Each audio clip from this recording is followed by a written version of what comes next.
and it also taught us how the spirits react to a lot of different things, and that's something that as time has gone by has served us incredibly. So once we got through Ghost Ship Harbor, we were in the fortunate position of being the paranormal group aboard the ship. And while that was a huge step forward, we still had a lot of obstacles to overcome, primarily in the management of the ship. And anybody in this room who's been in this game for any period of time, as I look around, I see, I won't go into it all because I'll leave any out, but you all know who you are. You know, Salem was a joke in the paranormal community. The team that did the tours was a joke. The management was a joke. There were times when we would book a group to come in to do a paranormal investigation, basically by begging them to come, and we would find that management double booked the ship. They would have booked an event topside, and the response to my complaints would be, "We got the money. What's the problem? We got the money." And he never understood the concept of making people happy. And the expression I always used was pissing away dollars to scrape for dimes. That they would scrape for every nickel, when if they would just have used their heads, they would have made money, and the ship would have been successful. As it happened, the ship was on its last legs and ready to be towed back to Philadelphia and mothballed all over again. 2 years ago, management of the ship changed, and the woman who took over the ship is a former Quincy City councilor, and she's a big shot in an organization called Discover Quincy. And what that means is this is a woman who understands what you have to do to treat people right. You're gonna, okay. To treat people right. And what this woman did for us was basically say, go to town. And she took the handcuffs off. She gave us access to the ship that we'd never had keys to the ship. We used to have a volunteer aboard to babysit us whenever we were aboard. This woman gave us the keys and said, go to town. Well, last year, the Greater Boston Paranormal Associates made a little less than $20,000 for the USS Salem. This year we're going to top 30,000. And every nickel we make goes to the ship. This is what we do. And the idea of us growing, we've grown in numbers, of course, but more so, the lessons we've learned, as I said, on the ship, logistically, just in terms of areas that we now go to and areas that we try, things that we've been allowed to experiment with. We have a room that we now consider to be the most active room on the ship. At this point, it changes. Where we seem to have a lot of luck with personal interaction, with Ouija boards, with dowsing rods, with pendulums. We have other rooms that are more amenable to technical equipment, But as an idea, so there are entities on the ship that we've known for years. There's a young Greek man by the name of Nico, who we used to talk to all the time, and it was always nice to talk to Nico, but you always felt horrible afterwards because he was looking for his family. And the idea that you couldn't do anything for this guy, it killed you. It just killed you. But it was always touching somehow that he always came forward to talk to us. Always came forward. We have an entity by the name of the Chief. This is a man who I don't believe died on the ship.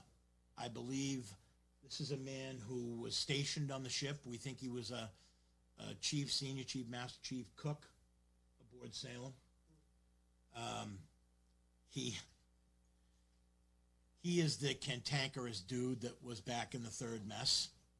We don't think he's back there anymore. We think he's up forward now.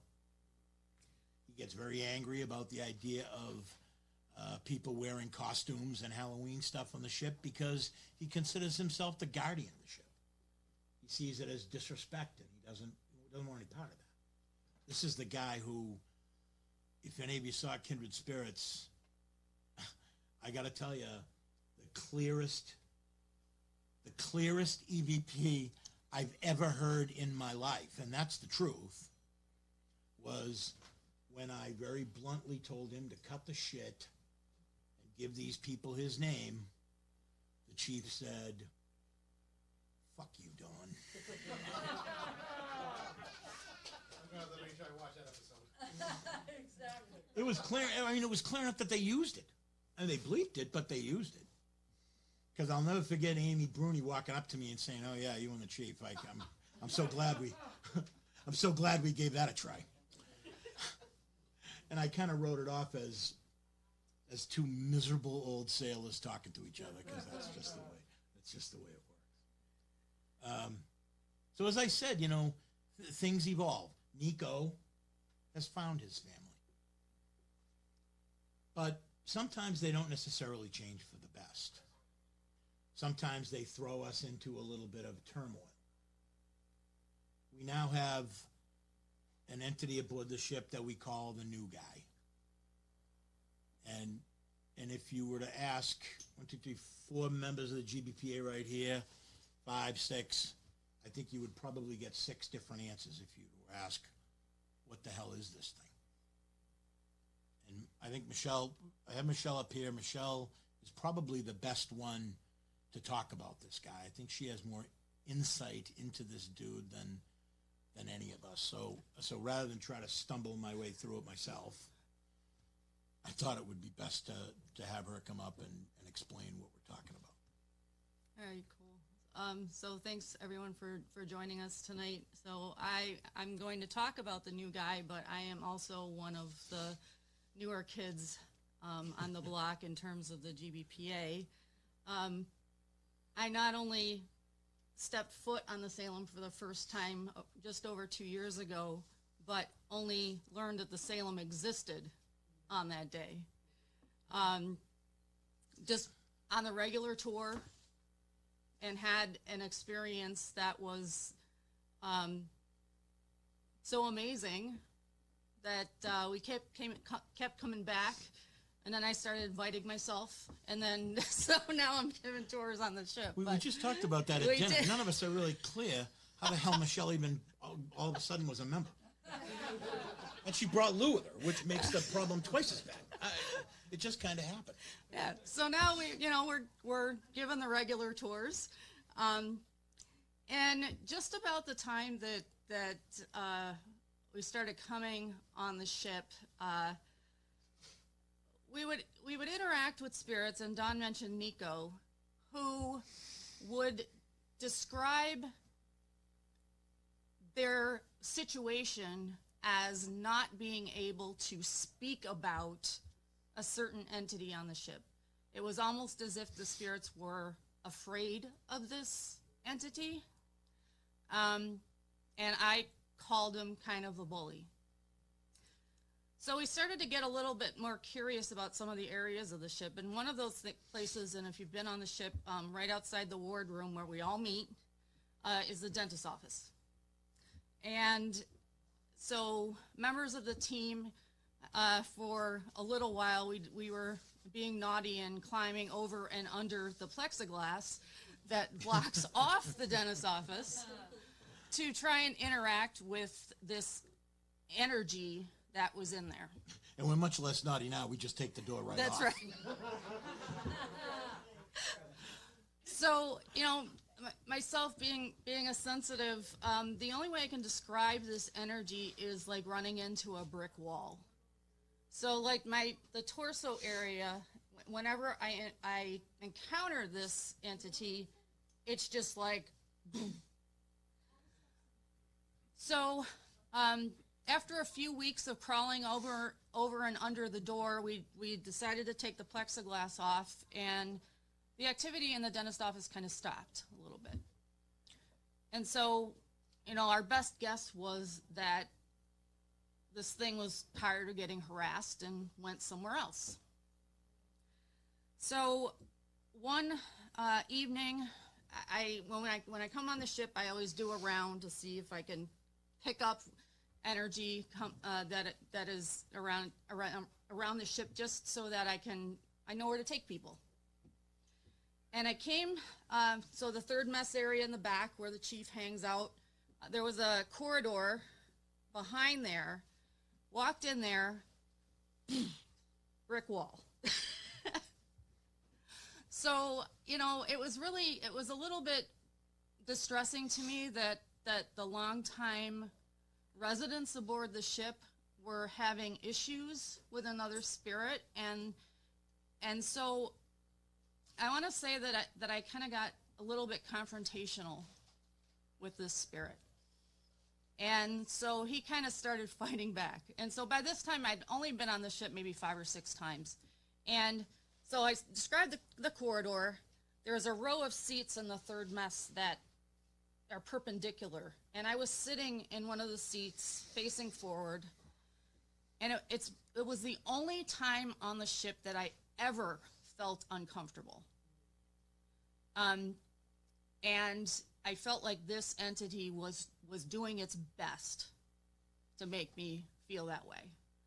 And so from that day on, I started to do my grounding and shielding ritual before going on the ship, because then this thing couldn't really affect me anymore. And so then I kind of just started looking around. And so, during that time, some of the guests were kind of reporting some really scary stuff, like a child with the black eyes, and we heard growling, and we had this epic audio session in the wardroom with Eva's Avalis that, we're talking, okay, well, who are you? And it was just the team on the ship that night. And the Avalis spit out, enter beast. So we're going through, and things are lighting up. And and if anyone has seen our podcast, we start with the audio from that session. And at one point, we have Eva saying, what is your intention? And the next thing that came out of the Avalis was murder. And it wasn't even just the word itself, but the way it came out. And so then there's the F-bombs galore, screaming and all that going Well, on. but the thing was, the Obelisk said murder, and Michelle's right. The goddamn thing changes its tone when it says some of these words. I don't know whether it's supposed to or not. Yeah. And what happened was, and it's a shame that we only have audio, because what happened at that point was everything in the room pegged. We had cat balls all over the place. We had REM pods. We had Paralites. We had K2s. Everything in the room pegged. And that's what the reaction you hear, all the shouting, isn't because of murder necessarily. It's because of the fact that everything in the room all of a sudden was telling us that something extraordinary had just happened. Yeah. So that was kind of the beginning of, okay, what do we do about this? Because, this thing is doing some scary stuff. Is this for real? Is this something we have to deal with? And, interestingly enough, as time went on, or is going on,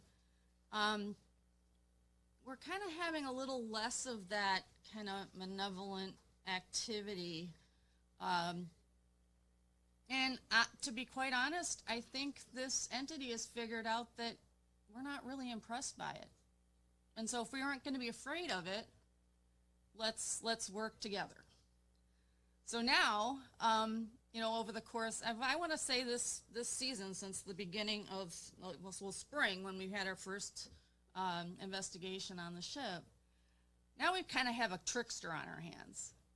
So, we'll be having a grand old time in the CPO mess. All the equipment's lighting up, and then we ask a question, and it'll switch answers. I'm like, oh, this again.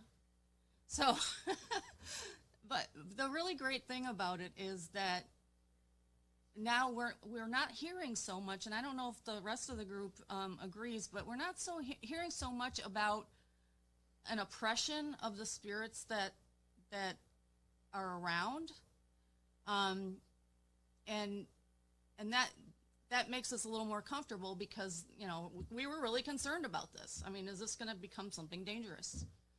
And so it really has evolved with us as a group getting better at investigating and getting better at answering the questions maybe that we have. So just lately, I don't know, I'm not sure if it's this particular entity, and it might be, but I encounter this spirit in a lot of places around the ship, and sometimes I feel like it's following me around trying to figure out why I'm not scared of it anymore. But that's the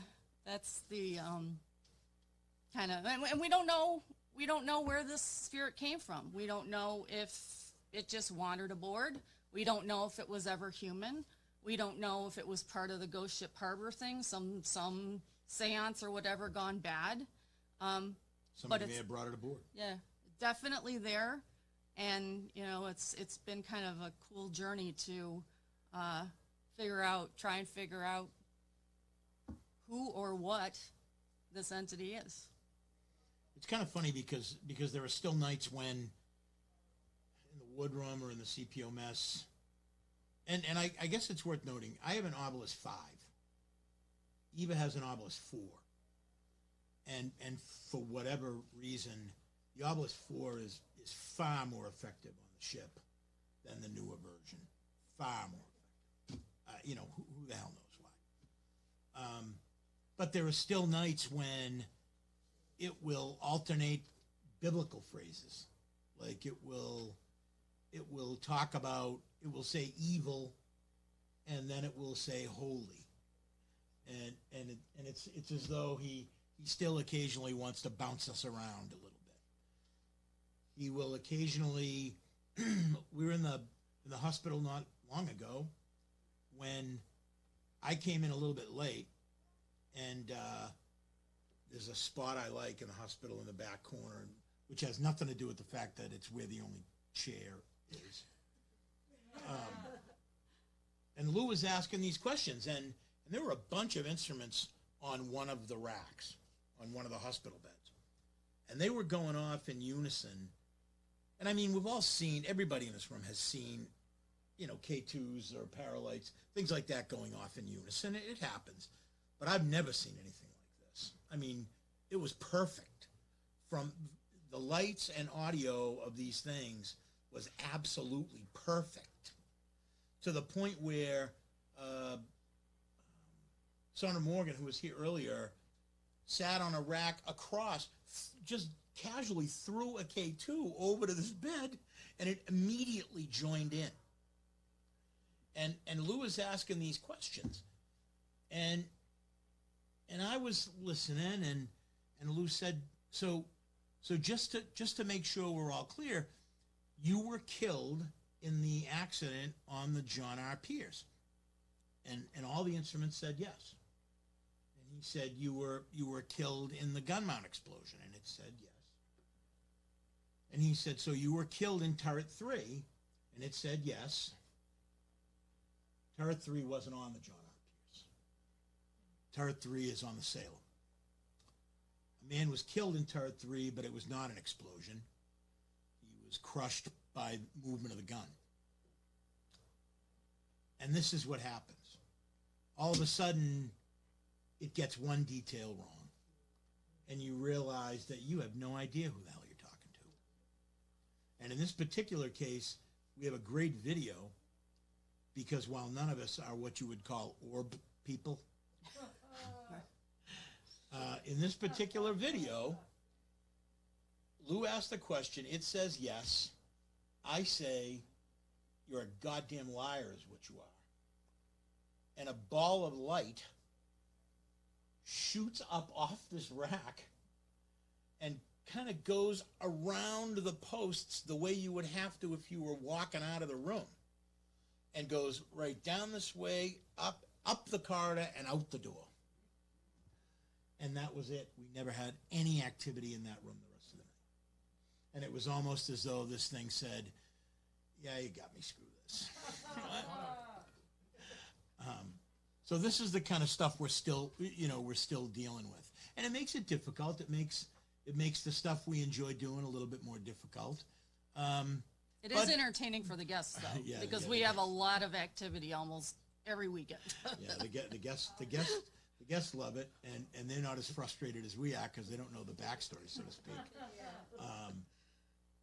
So it makes it more difficult, but more difficult is more interesting, and more interesting is more challenging, and all those things. So it's not a bad thing. So we're almost done. There is just one more thing I want to talk about. You know, we've had a lot of psychics aboard the ship over the years. Some of them, with all due respect, are full of shit. And others appear to be the real deal. And it's been an amazing thing to see, because you have some of the psychics that you really are convinced are the real thing, who say the most outlandish stuff. We had two psychics aboard who I thought were great, who told us the new guy was an alien. Well, I mean, who the hell, you know, it's kind of funny, because who the hell are you to say no? You can't say no. I don't buy it myself, but yeah, but that's all right. I mean, that's cool. In any event, it's mind-boggling the number of psychics who come aboard the ship and walk into the wardroom. The wardroom is the biggest open room on the ship. It's where the officers ate and had meetings, and it's the biggest, not because obviously they weren't more officers than anybody else, but it was because the crew ate in different areas where the officers all ate in one place, so they could have meetings and all be together. And it's where we generally gather the guests and stuff before investigations. It's where I give my little spiel before we go on the tour and all that happy stuff. It's amazing the number of psychics who have walked into the wardroom and with no hesitation whatsoever said, they're coming at me from every direction. They're coming at me from all sides. I can't even keep track of them all. So we've always known that there were more entities aboard the ship than we were familiar with, or that we communicated with, certainly that we knew about. You know, we understood that, and that's just something you come to terms with, and you say, well, as time goes by, maybe some of these entities will step forward, and maybe we'll get a clear idea of who they all are. Well, on that particular, coincidentally, the woman who told us the new guy was an alien, she said that we were sitting in the wardroom. What we tend to do at the end of the night, you know, when we have public investigations, we rotate everybody throughout the ship so all the guests get an opportunity to investigate in each room, and the GBPA folks guide them around.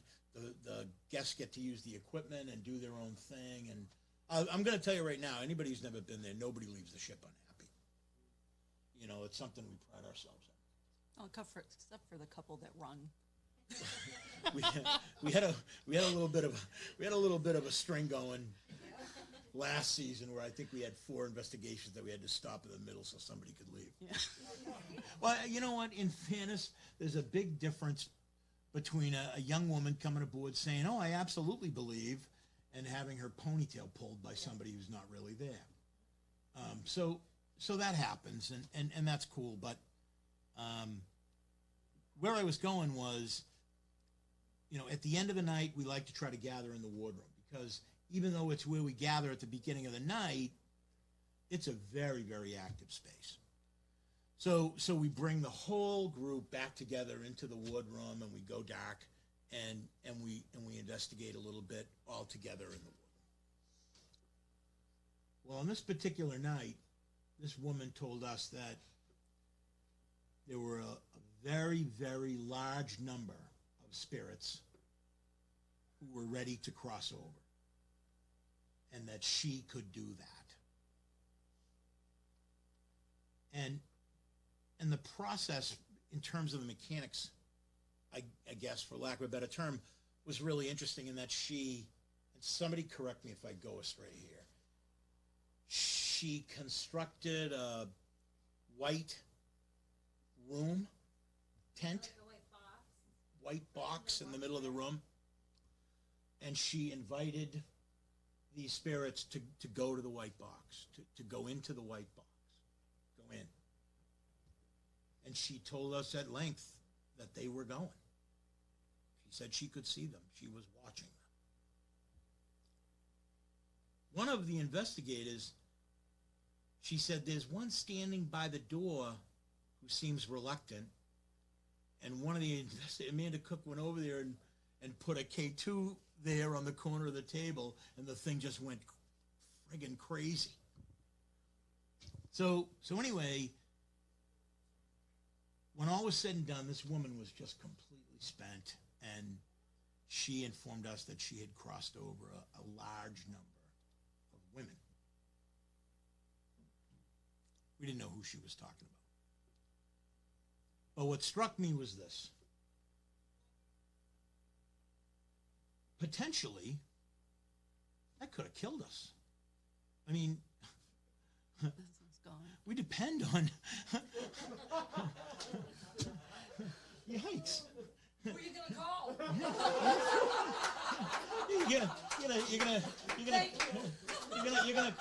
You're gonna call the goddamn Oliver House, not the Salem.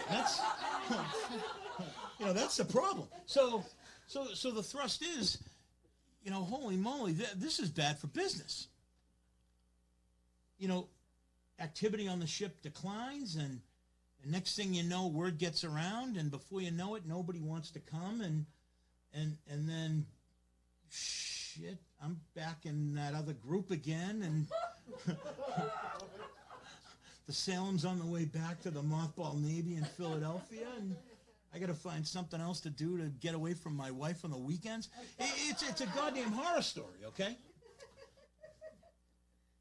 But in a field of people who talk a goddamn good game about helping people and about doing the right thing, the way I remember that night, I'm not sure there was even any discussion.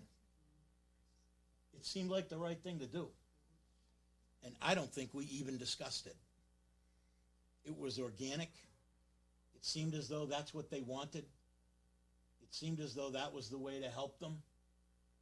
And there was no way in the world we weren't going to let it happen. And I guess what I'm going to say at the end is, that's us. That's the way we do things. We are the GVPA.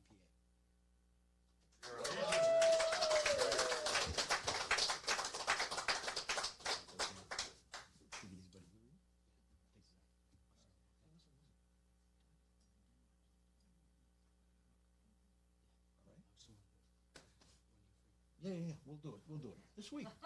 This week? Yeah. Let's get together this week. Good. Don, you forgot to say that the ship is still active despite the crossover. Oh, No. thank you, brother. And even more Oh, so, yeah, the ship is... to a greater degree. www.thegvpa.com. The ship is still very, very active. I'm going to tell you right now, and I always say, I guess it's your definition of haunted that makes the difference. There are places, the Conjuring House is a place that's much, much darker and much, much heavier. Hinsdale is darker and much, much heavier. But in terms of sheer volume of activity, those places don't come anywhere near the ship. nowhere near the ship. You can't go to a room. You can't go to a room without hearing somebody walking down the hallway outside the room. I'm giving tours before the investigation starts, and there are shadows running by me as I'm giving the tours.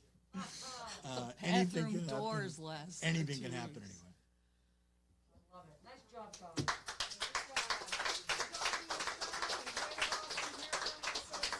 Everything you are, we love you. Thank you. You're biased. You have to say that. Yeah. Nice job. All right. Thank you, Captain. Excellent. I can't wait to go. Oh yeah. Oh my goodness, Lucky. National Ghost Hunting Day. I've never been. And the photo op, just the bridge in the background, it's. Oh, I can't wait to even go closer. We I'm offer so birthday excited. parties, weddings. Yes, your PR lady. Calm down. No, really, come aboard, you guys will have a great I time. was actually laughing because of some mockery. That's actually in my backyard. I'm from Quincy for the past 20 years. Are you really? Yes. Where? Quincy Center, Greener Street actually. So literally, it's in my backyard, right over the shipyard. I'm good to do. November 20th. Actually, our last public. See, that's what I wanted to tell you though. Other than them making a mockery of it because of that bullshit, there's a time and a place to have a haunted house, and that's not the time and a place. But aside that, we can go into that all day. If he's okay in I'm this very room, claustrophobic, which Sam Baltrusis, we were gonna do his. He actually did the investigation not too long ago. Yeah, to see to the Mass Park. Mass Paracon. Well, we did. yeah. Yeah, you were there, yeah. When my wife and I ended up showing up late because she didn't have work that day. I'm like, oh, please, we go. But because of my claustrophobia, what I want to ask you is, I am claustrophobic, but is it really that bad? I think you'd be okay. And, Okay. You know, I hate people ask this, and I hate to say it because I don't know. I mean, you know, so, and I don't know. So I'm missing out so much.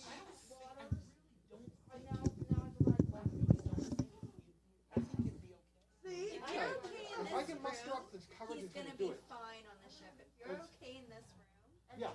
you're gonna be fine on the ship. Okay, that's great because. This is the warden right here. Oh, this is. Except Oh, the this is ceilings the, are this, yeah, higher. this is about, this is- yeah, except the ceiling's too. Yeah, the Oh, it ceiling's says higher? Yeah. Oh, and I should be fine then. Yeah, this is about the size. Even the corridors Have you are ever fine. seen NCIS? NCIS. Alright, cool. Really want to do it. You said November 20th? Say again? November 20th? 20th. Alright. If you go to It's much wider. We have uss-sailing.org, crowds and crews walk down corridors to the next room.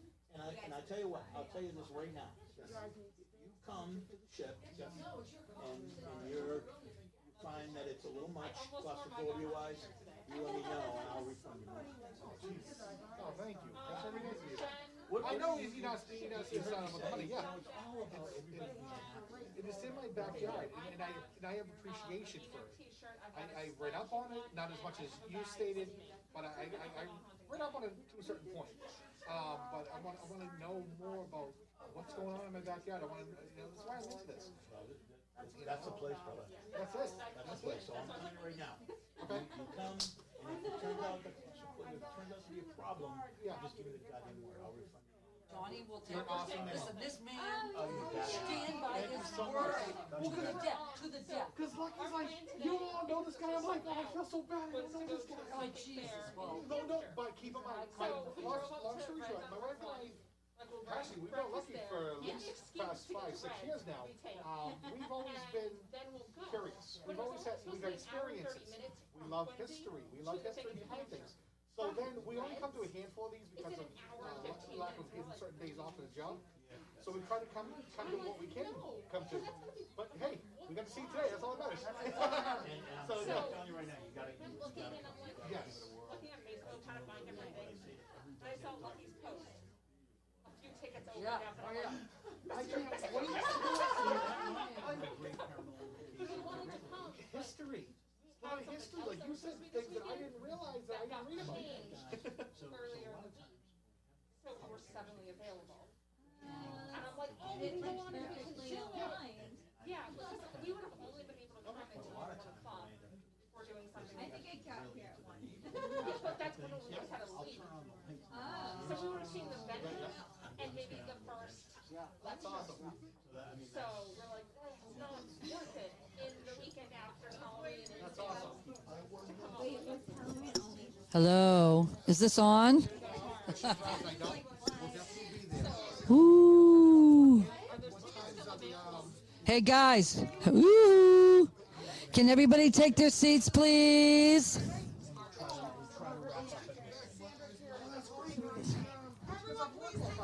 Thank you, Mama. Sit down and kick up your feet. Attention. Thank you. Thank you, Dawn and GBPA. Woo! Awesome. Hopefully, once I went to work, which usually shows up on 5 or 6, we'll be there 20. That's perfect. Oh, you are? That's exciting. Take your seat, dude. I did that last night to someone and they're like, but you know I say it out of love because I love you. So, how's everybody doing? Awesome. It's a Saturday night in Salem. I'm ready to go out into the cemetery and do a ghost hunt, for Christ's sake, at midnight. Look at these beautiful people here. Look at them.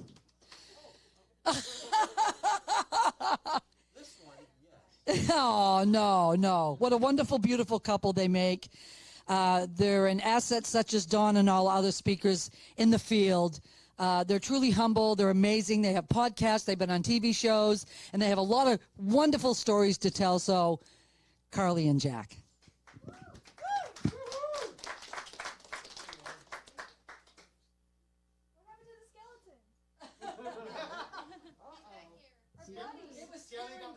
He gave you a seat. He stood up to give you a Those seat. are my gaming headphones, by the way. Don't let me forget that. Because I need that. No, you can just keep them. It's fine. No. He Skeletor back there needs them. You know. Yeah. Thank you. So, yeah. Thanks. And it's all in the lighting. It's his bald head. The light just hits it perfectly and it shines. Yeah. The glare right off of it. Yeah, you got it. So, yeah, we are Jack Kenna and Carly Hall. You can figure out which is which. And yeah, we've been on a few TV shows, Haunted Case Files, Paranormal Survivor as well. Actually, that was my very first show. It was Paranormal Survivor, and Ellen could tell you about that. People always ask me, how'd you get on TV? I don't even know. I answered an email, and then I talked to somebody for 2 hours that was with Our House Media and Paranormal Survivor, and it was their very first paranormal show they were doing. And so after talking for 2 hours, first hour, she answered all my questions, which I was shocked because usually these places don't want to tell you nothing.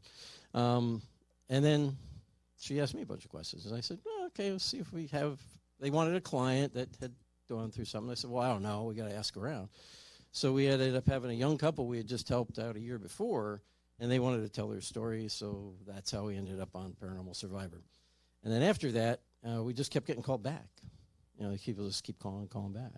And as that kept happening, they kept asking, Jack, do you know anybody else that has a story they want to tell? And I used to just spread the wealth and say, well, yeah, hey, there's this person, there's that person. And I'd get them in touch with them and all that. So it would work out pretty good. So we ended up getting a lot of friends on TV as well, which I thought was good, you know. And even Ellen I eventually dragged up to Canada and got her on Haunted Case Files. Yeah, 3 years, but we finally got her up there, and yeah, she could have gone sooner than that. She just didn't want to, but when she got up there, she loved it. She had a good time, and but Carly here, I'll let you Carly tell a little bit about her, and then we're going to do what we usually do on Tuesday nights, is a little paranormal Q&A. And we'll let you guys ask us any questions you want. Doesn't necessarily have to be paranormal related. Let you ask us anything we want, and we'll try to answer as best we can. But Carly, tell me your story about how you got on Paranormal Survivor and why you look the way you do on that show. Oh my God. Okay. Why'd you have to put that? Now I'm all like, so anyway, I'm Carly. Hi. I got into the paranormal 3 years ago, actually, exactly 3 years ago, and maybe a couple days, because 3 years ago was my very first investigation at the Hinsdale House with Jack and Spirits of New England and all these awesome, wonderful people. I kind of got into the paranormal field on a whim. I had dealt with my own haunting from age of 13 up until 2 years ago. That Jack and all the awesome crew over there helped me with. But about 3 years ago, I went with a friend to Ocean State Paracon, and I was just helping sell her like metaphysical items and all her crystals and bracelets and necklaces and stuff, and I ended up meeting Jack. And she's like, "Hey, I want to introduce you to this cool guy named Jack." And I'm like, "Oh, okay." So he walks over, and I'm like, "Hi, Jack." He's like, "Hi." You weren't on a plane. I know. I had no idea who he was because I'm oblivious. So the event goes on literally up to the last day of the event. He's like one of the last lectures for that day, and I decided I was going to go to the lecture because I have my new friend named Jack, and he's awesome. I even accidentally friend requested him on Facebook, and I still didn't realize who he was. So I go to sit in the lecture hall, and I'm normally like a back puke type of girl. Like, I don't like to sit front and center anywhere. And I decided I'm going to sit up front because, like, this is my friend, and he's cool, and he's giving a lecture. So we get to the slide where he's talking about haunted case files, and he shows this episode, and he's talking about the comparison between TV versus reality and how TV loves to exaggerate and kind of like make things a little bit more interesting. And then I realized I recognized the episode of Haunted Case Files that he was on, and I was highly regretting sitting in the front row. And it's at that moment, and so after that I went up to him and I'm like, "You're like the Jack Hanna." He's like, "Yeah." I don't know what that means, but yeah, I guess. So it turns out whenever I used to get in, this was really sweet, but whenever I used to get into an argument with my dad, we would always watch one episode of NCIS and one episode of Haunted Case Files. And those were like, his favorite show was NCIS and mine was Haunted Case Files. And I come from a very sheltered home, if you know my home style. So that was like a treat. And if we ever argued, we'd watch those two shows and kind of just chill. And Jack was our favorite investigator. Well, my dad had passed in 2015. So that was like really sweet and like super embarrassing at the same time, but it was nice. So I considered it like a present from my dad. But yeah. So yeah, that's where I come from. I told my story on Paranormal Survivor to kind of reach out to people who are experiencing similar things, because during my haunting I felt very alone, and that was until I met Jack. And I know Don and his crew were there, and you guys were awesome. You guys helped me a lot. That was the very first time I ever told anybody. Yeah, and actually that was the first time I had been around people that actually made me feel like I wasn't weird, you know. So you guys made me feel very welcome. I appreciate that. I don't think you guys realize like how big of a deal that was. That was huge. And I actually went through months of being like, why did I tell them all that stuff? Like, I'm such an idiot. But no, you guys are awesome. So thank you so much for helping with that. So yeah, that's my story. Okay, so if you watch the episode, Season 5, Episode 5, Dark Dreams, I look horrible. I look like an emotional wreck. I'm not, I'm just hungover. Okay, and I was highly regretting the muffin that I ate that morning. And the lights are like right in your face, like worse than this, okay? It was a nightmare. I had accidentally gotten drunk the night before. And if you know me, you know that that's possible. Because, so I used to take these trips in the summer to New Hampshire with my friends, and I barely remember any of the trips because we just loaded our car up with alcohol, and that was the week. So it was a fun time. But we had this one drink called Christmas in a Cup, and it's peppermint schnapps with chocolate syrup. We really need to rename that drink because you don't drink it in cups. I thought you did because that's what we named it. No, you drink it in shots. So I'm a cup and a half in, okay? Those red Solo, and I'm a huge lightweight. Yeah, he gets a phone call from me. I don't remember any of this. There's actually a picture of me in a bathrobe holding the peppermint schnapps container and the chocolate syrup container, so that's how I know I wasn't alone. I don't know who took the picture, but I wasn't alone, so that was nice. I woke up in the bathtub half naked 15 minutes before the camera crew came. Good thing I got there first and knocked on the door, because I was just there for moral support for her first show. Yeah. Yep. So that picture that's on the table of me holding the dog that I emailed the producer was my therapy dog, because I just wanted to hold Bentley. But It was actually my dog. it was his dog, yeah. He was a horrible therapy dog, but he was adorable. But anyway, You never made it to film. no, I am extremely hungover. So yeah, I wasn't emotionally distraught. I've dealt with it, but yeah, it did look good. So everything happens for a reason, right? That's right. So yeah, that's my story. Yeah. Thank you. It is a good story, yeah. isn't it? It's a true one. Yeah. Drink responsibly.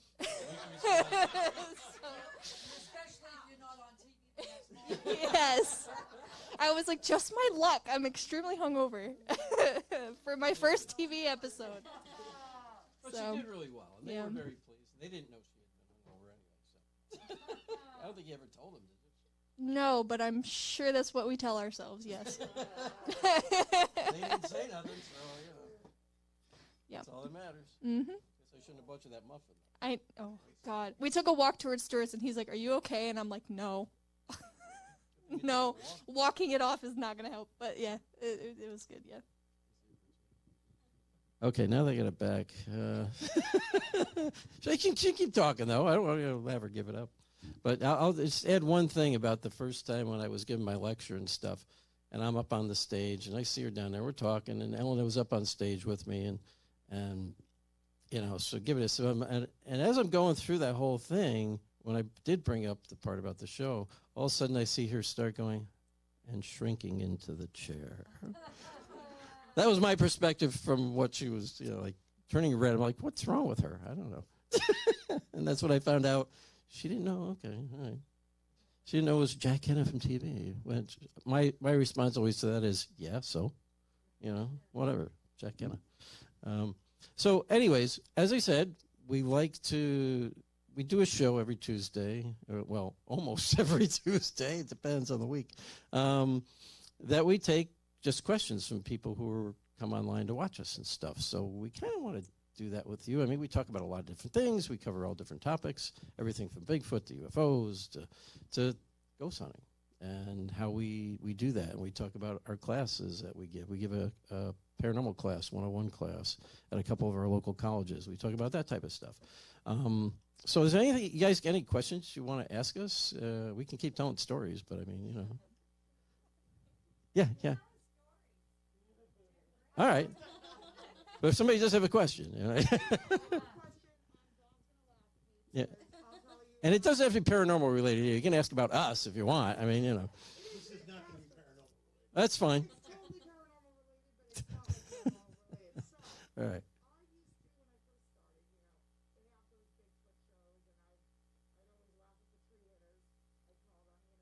The tree knockers, yeah.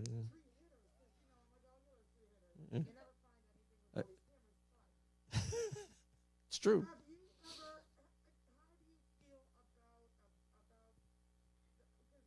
I did hit a tree once. Yeah. Just for, people. I did too, but it was in my car. But We got a response. oh, okay. It brought my jaw. Not to say, it wasn't someone else out there at 3 in the morning or whatever it was. Right. Hit back. So how do you feel about it? Well, I actually saw one. I actually saw one. Yeah, many years ago. I was in my 20s. I just started working at Waterville Arsenal. I'm an engineering technician for the Army, and I took a Monday off because it was trout season. I decided I'll take a Monday. It's quiet. It'll be quiet around the streams and stuff. So I went up to a place called Kinderhook Creek up by me, which they stock the trout there and you go fishing. So I did, and got out of my car, and there was nobody around, and where you parked, you walk down the hill a little bit, and then you come to the creek. Now, the creek is big. I mean, it's almost like a a small river, about half the size of a regular river. So it's about where I was. It's probably about really 50 yards across. Okay, this creek, and it's just like a beach over there. There's some woods, and then it comes out to like a pebbly beach kind of thing. So anyways, I get down there, and I just happen to look over, and I see this thing, brown thing, hunched over drinking water out of the creek. And it just, I'm like, what the heck is that? And then it stood up on two legs. Now, I hunt. I used to hunt. I used to fish, do all that. So I know what a bear looks like. This was not a bear. And it stood up and looks at me, and I'm looking at it, and it turns and walks away on two legs, just like a person, into the woods. Kinderhook Creek. It's not far from. It's like There's a Kinderhook, New York. Where I was on it is not right by Kinderhook, New York. It's kind of in between DeFriesville and there's a place called Lions Lake. I forget the town that it is, but it's kind of almost 3/4 of the way away from North Greenbush, East Greenbush to where Lions Lake is. And it's a turnoff. It goes back road. And so anyways, so I see this thing, and I didn't know what it was. I stayed and I fished for like 20 minutes, and I felt like something was, like I shouldn't be there, like something's watching me. But I was on the other side of the creek, so I'm still just trying to figure out in my head. It didn't dawn on me what I had seen. So you're trying to, I think when you see something like this, it's like, what did I really see? I don't even know, shocked. You're just like, what did I see? Because it happened fast. I mean, it's not like it was faster than how long I just took to explain it. You're looking at like 30 seconds, okay? And you, boop, boop, oh, well, it wasn't a bear. I felt it was I felt it was an animal, because it was, and I've been interviewed. It was, and I never told anybody about this, not even my mother, who was really somebody I could talk to about this stuff. But I really was like, did I even just see that? I don't. So for many years, I never told anybody until 5 years ago. I met Steve Coles, who's also known as a Squatch detective. And I didn't even know he lived in Cohoes near me. And he's big into that. He went into it to debunk it until he had his own experience as well. He was trying to disprove it until he actually had his, like I said, he had his own experience. So for the first time, this guy's talking, and I said, I got to tell you about something, Steve. And I told him, he goes, you saw the Kinderhook creature. I'm like, what? No, what? He goes, Kinderhook creature. Because I told him the time frame that it was, around the year and stuff like that. I said, and the location, and he goes, yeah, and I described it to him. He goes, what did it look like? I said, it was like, covered in brown hair, about 6 foot. It wasn't huge. I said, it was like 6 foot, but like bulky. He goes, yeah, you saw the Kinderhook creatures, like 100 reports on it, that same time frame. And there was a woman who lived out there on a farm that said it was coming to her farm to eat the apples off her trees every day. I'm like, I never heard it, because I wasn't really that into it, right? So I didn't go searching for that. I just figured, maybe it was something I ate this morning. I don't know. So it's just an experience. But what I saw of it, he asked me, he goes, well, was it scooping it up with his hands to drink the water? I said, no, it had his face in. It was like sucking it up like an animal would. So I believe it's an animal. My perspective on it was an animal. Yeah.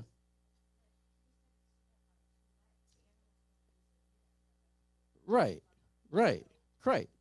Exactly. This is where the whole "what did I just see" comes in, because it wasn't human. It wasn't a ghillie suit or anything. This thing had hair. Yeah, it looked, it acted, and the look of it, the hair, and so because you'd see it looked like an animal. It didn't look like somebody in a suit. This is like 8 o'clock in the morning. There's nobody around. If somebody was trying to fool somebody, it's a bad place to do it, because maybe nobody would have showed up. Unless you're just weird and you're down there. So, and yeah, exactly. I just kind of think of it as an animal, just because of the way it acted. And when an animal walks into the woods, once it hits the trees, it can disappear real fast. Because I deer hunt, and when you're deer hunting, you have moments to make a decision, and when you're in the woods, of what you're going to do, and then it's gone. That deer is just boop, gone. That's how quick it can disappear. And they could lay down right in front of you in brush and you wouldn't even know it. Yeah. So for something that lives in the woods to be able to disappear quickly, not unusual, because they know how to hide. I don't care how big it is. I was up in Canada one time hunting, and there was a moose probably 4 feet from me in the brush. I couldn't see it, but I could hear that thing because it let off. It's usually, like it's like right next to me, and I can't see it. Yeah. Go ahead, Rico. I think we just did. I think we just recorded that. Anyways, it made its noise or whatever, but it was literally probably only 4 feet from me. But the brush was so thick I couldn't see it. And that's like moose are big animals. They stand almost 7 feet tall. I mean, I've been near them, where you could see them and take pictures and stuff like that. So for something that big to disappear doesn't surprise me. But my thought was, it's just an animal that lives in the woods and it knows how to get around, just like any other animal that lives in the woods. Is it more intelligent? I don't know. I mean, I can't tell you from that, But that was my story to Steve, and he was able to actually validate it for me by telling me, yeah, that was a Kinderhook creature. There's lots of sightings of it that time frame, and I never knew it, again, because I didn't follow that back then. So, yeah. That's just my opinion. There's lots of opinions out there. Just from my own observation, that's what it seemed like. Yeah, I'll get back to Carly here.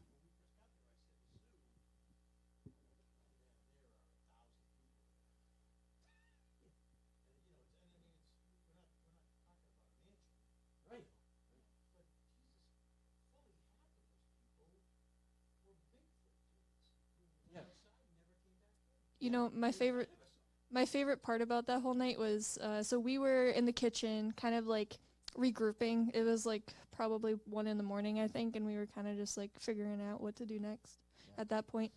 And the Bigfoot guys were still outside. They were pretty much Bigfoot hunting like the whole entire time, which I thought was cute, but it was cute. We heard on the radio, they were like, "Oh my God, I got something on the thermal." And Steve was with us, so he was the only Bigfoot guy I think that wasn't outside with us. He was still back at Yeah. the house with us. And he was like, "Oh my God, I see something on the thermal." And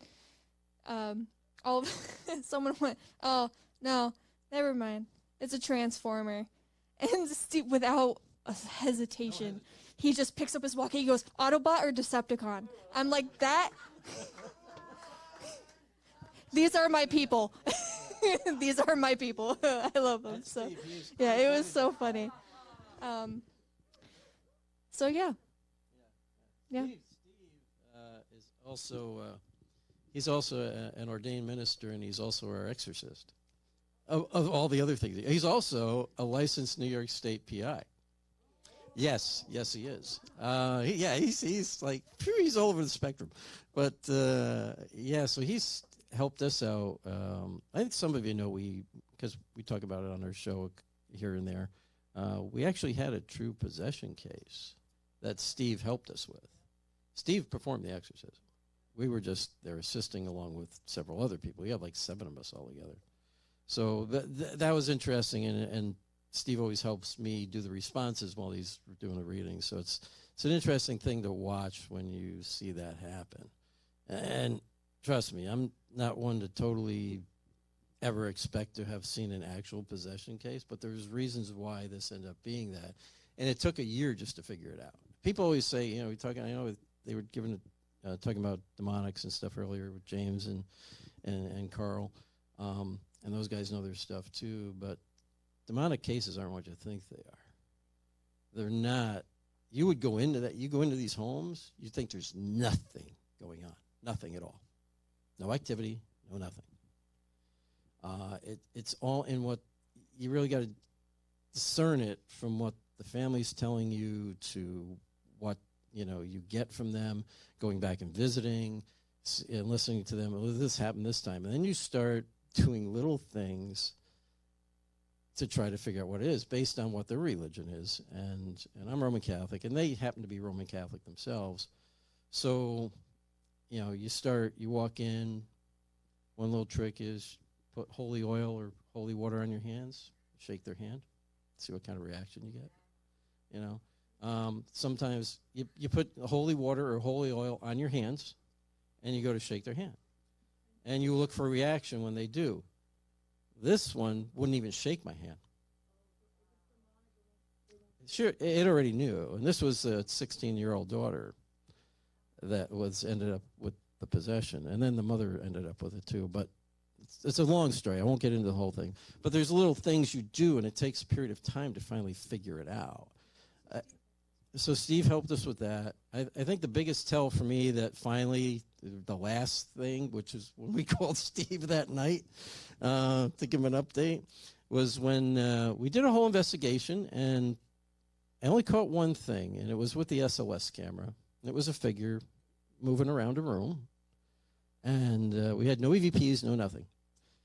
But I said, well, and the mother's like, well, you know, can you show us what you got? I said, yeah, I got one thing, and I'll show it to you. So we're sitting at the dining room table, and the daughter's sitting on the other end of the table from me. It's like, about a little bit, about the size of this table, a little bit longer, maybe a little bit longer. Yeah, she's there, I'm down here. The mother's over there. Carly's right here next to her.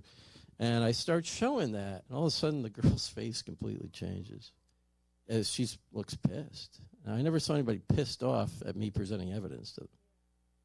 And I'm like, I'm watching her, and I'm like, keep talking about it. Well, this is what I think. This is what it. And she starts getting angry, like looks angry. So I said, okay, well, let's put it away. I put that away. So the next thing I do is, well, you know, there is something. I'm talking to the daughter. I'm like, there's something I wanted to give you. So I take out one of my blessed St. Benedict's medals, and I slide it across the table to her. The minute I did that, she slid her chair back and said, take it back. I'm like, no, I want you to have it. Take it back. And I'm like, no, I insist you take it. Her head goes down. She comes up. Her eyes are now fully dilated. This is during the day. It's a lit room. During the day, windows, you know, drapes are open, lights coming in. Fully dilated eyes. Take it back. Only think of that like a double voice. Yeah, almost a triple. Yeah, but it's not just one voice coming out. I'm like, no, I'm not taking it back. Now they're freaking out. The mother's going, see what I have to deal with? Well, you were like, oh boy, not freaking out, but like your look on your face was like, oh yeah, okay. We did, but when you're sitting next to the person that's doing this, it gets kind of weird. That thing's gonna be flying across the table and hit smack in the middle of the forehead. Which would have been cool. I would have been cool with that. I would have been okay with that. So I did say to her, I said, well, I'll tell you what. I said, you push it back. You push it back across the table. I'll take it back. She shook her head. Take it back. No. Push it back across the table. I'll take it back. That's what I was hoping. It was like it would slide across the table to me. It didn't, and she was just getting worse. And so I said, Carly, all right, pick it up, take it back. So then after that, I said, well, we're going to go upstairs. I want to check out your room. I'm still pretending I don't know what's going on. And so we go up there, we start blessing her room, and all hell breaks loose downstairs. The mother's upstairs with us. Stuff is getting thrown around and all that. I assume she's doing it herself, physically, right? But I couldn't tell you because we weren't down there. I wasn't recording anything. And then as I'm finishing up the blessing of her room up there, she starts coughing, choking, and all that. And that's usually a sign it's leaving her and she's coming. The girl has come back. And her mother's like, this happens. I said, yeah, go down and check on her. We go back downstairs after I finish up. She's laying on the couch. She's crying. You know, her mother's, you know, holding her and stuff. She's just kind of laying on her mother's lap. So, and the girl is talking to us. I know it's the girl now. But I said, do you mind if I just put my hand on your forehead? Just want to see if you got a fever or something. Yeah, her head was, she goes, my head really hurts. My head really hurts. And I know from Steve what's going on there. It's just this thing is causing her pain. So she didn't know it, but I had holy oil still on my hands from the blessing the doorways and stuff upstairs. So the minute I touched her, she freaked out. So I started saying, in my head, I started saying Hail Mary, full of grace. It gets worse, and she's screaming, my head is killing me. So I stop. And then she just kind of collapses, and, you know. And after a while, she came back. And so that night we went and told Steve. I called Steve when we got home, and he's like, okay, I need you to come over tomorrow. That was Saturday. It was the next day. So we go over to Steve's. He goes through everything. He called the whole team together. Now there's 8 of us. He calls the whole team together. He goes, okay, we're going tomorrow. He goes, we're going to do the exorcism tomorrow. I'm like, oh, okay. Yeah, it was. It really was the best thing we could have. It was a Sunday, yeah. Because you want to do it, he goes, I want to do it because it won't know we're coming. I don't want you to tell her we're coming until you're on the road. And you only tell her you're coming. So I said, okay. So we did that, and then they all show up. And the girl's like, what the hell is going, And then you see this thing come out again. It comes back again. So anyways, go through the whole exorcism, get it out of the girl. Turns out the reason it got out of the girl is we didn't realize that the mother told it to come into her. We thought everything was done. We ended up leaving. Get a call from the daughter. My mother's locked herself in this thing is still with my mother. She's locked herself in the car, blah, blah, blah. We turn around, we go back. Carly and I are hanging out there until Steve, they had left before us. They had to get back, so we had to wait 10 minutes for them to get back. She's threatening the kids and stuff like that. She finally threatens her own life to go run out the road in front of a car. And I go, wait. You start talking to this thing. You're talking to this thing and saying, well, why don't you ask God to forgive you? Why don't you go back to, ask God to forgive you. Go back to heaven. It was, I don't know what you're talking about. The whole conversation is going on. And then Steve and the crew pull up and block her off.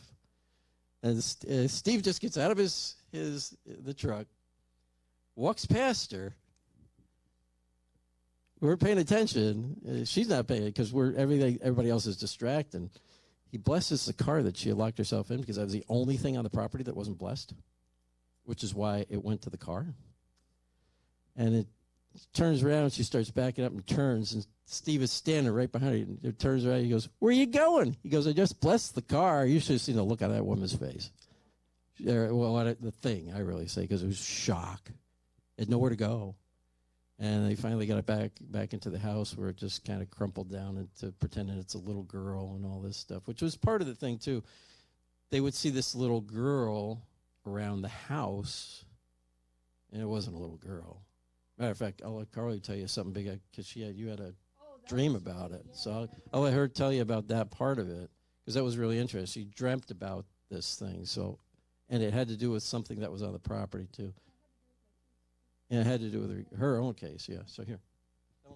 So part of my story is when about 2.5 years into my haunting, I had a spirit guide come to me, and he saved my life right as I was going to end it. That's how bad it got. And we believe I had a demonic haunting.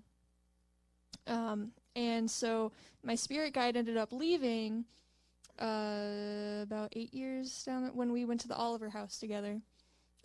Pretty much that was the point where he was like handing me off to my family. Yeah. So I hadn't seen him. Yeah. Yep, that was so I hadn't seen him since Oliver house. And so I had a dream one night, and this was after like our first visit with the case. Like, we had no even inkling that it was even demonic. Like, we thought it was more of psychological, I think, at that point. Yeah. So I have a dream where I'm on the swing set. Or no, sorry, it was at a warehouse, and a swing set was being put up for sale, but they wanted me to come in and clear the energy off of it and to cleanse it. So it literally felt like real life. It felt like an out-of-body experience. So everything happened in real time. So I got up, I got picked up by my friends, we drove to the warehouse. Like, it wasn't just like a skip to different places. Like, it felt like I was actually doing this. We got to the swing set, and I went to go touch it to start like feeling the energy off of it, and all of a sudden this portal opened up in between me and the swing set, and out jumps my spirit guide that I had not seen in months. And he tackles me. He goes, what the F do you think you're doing?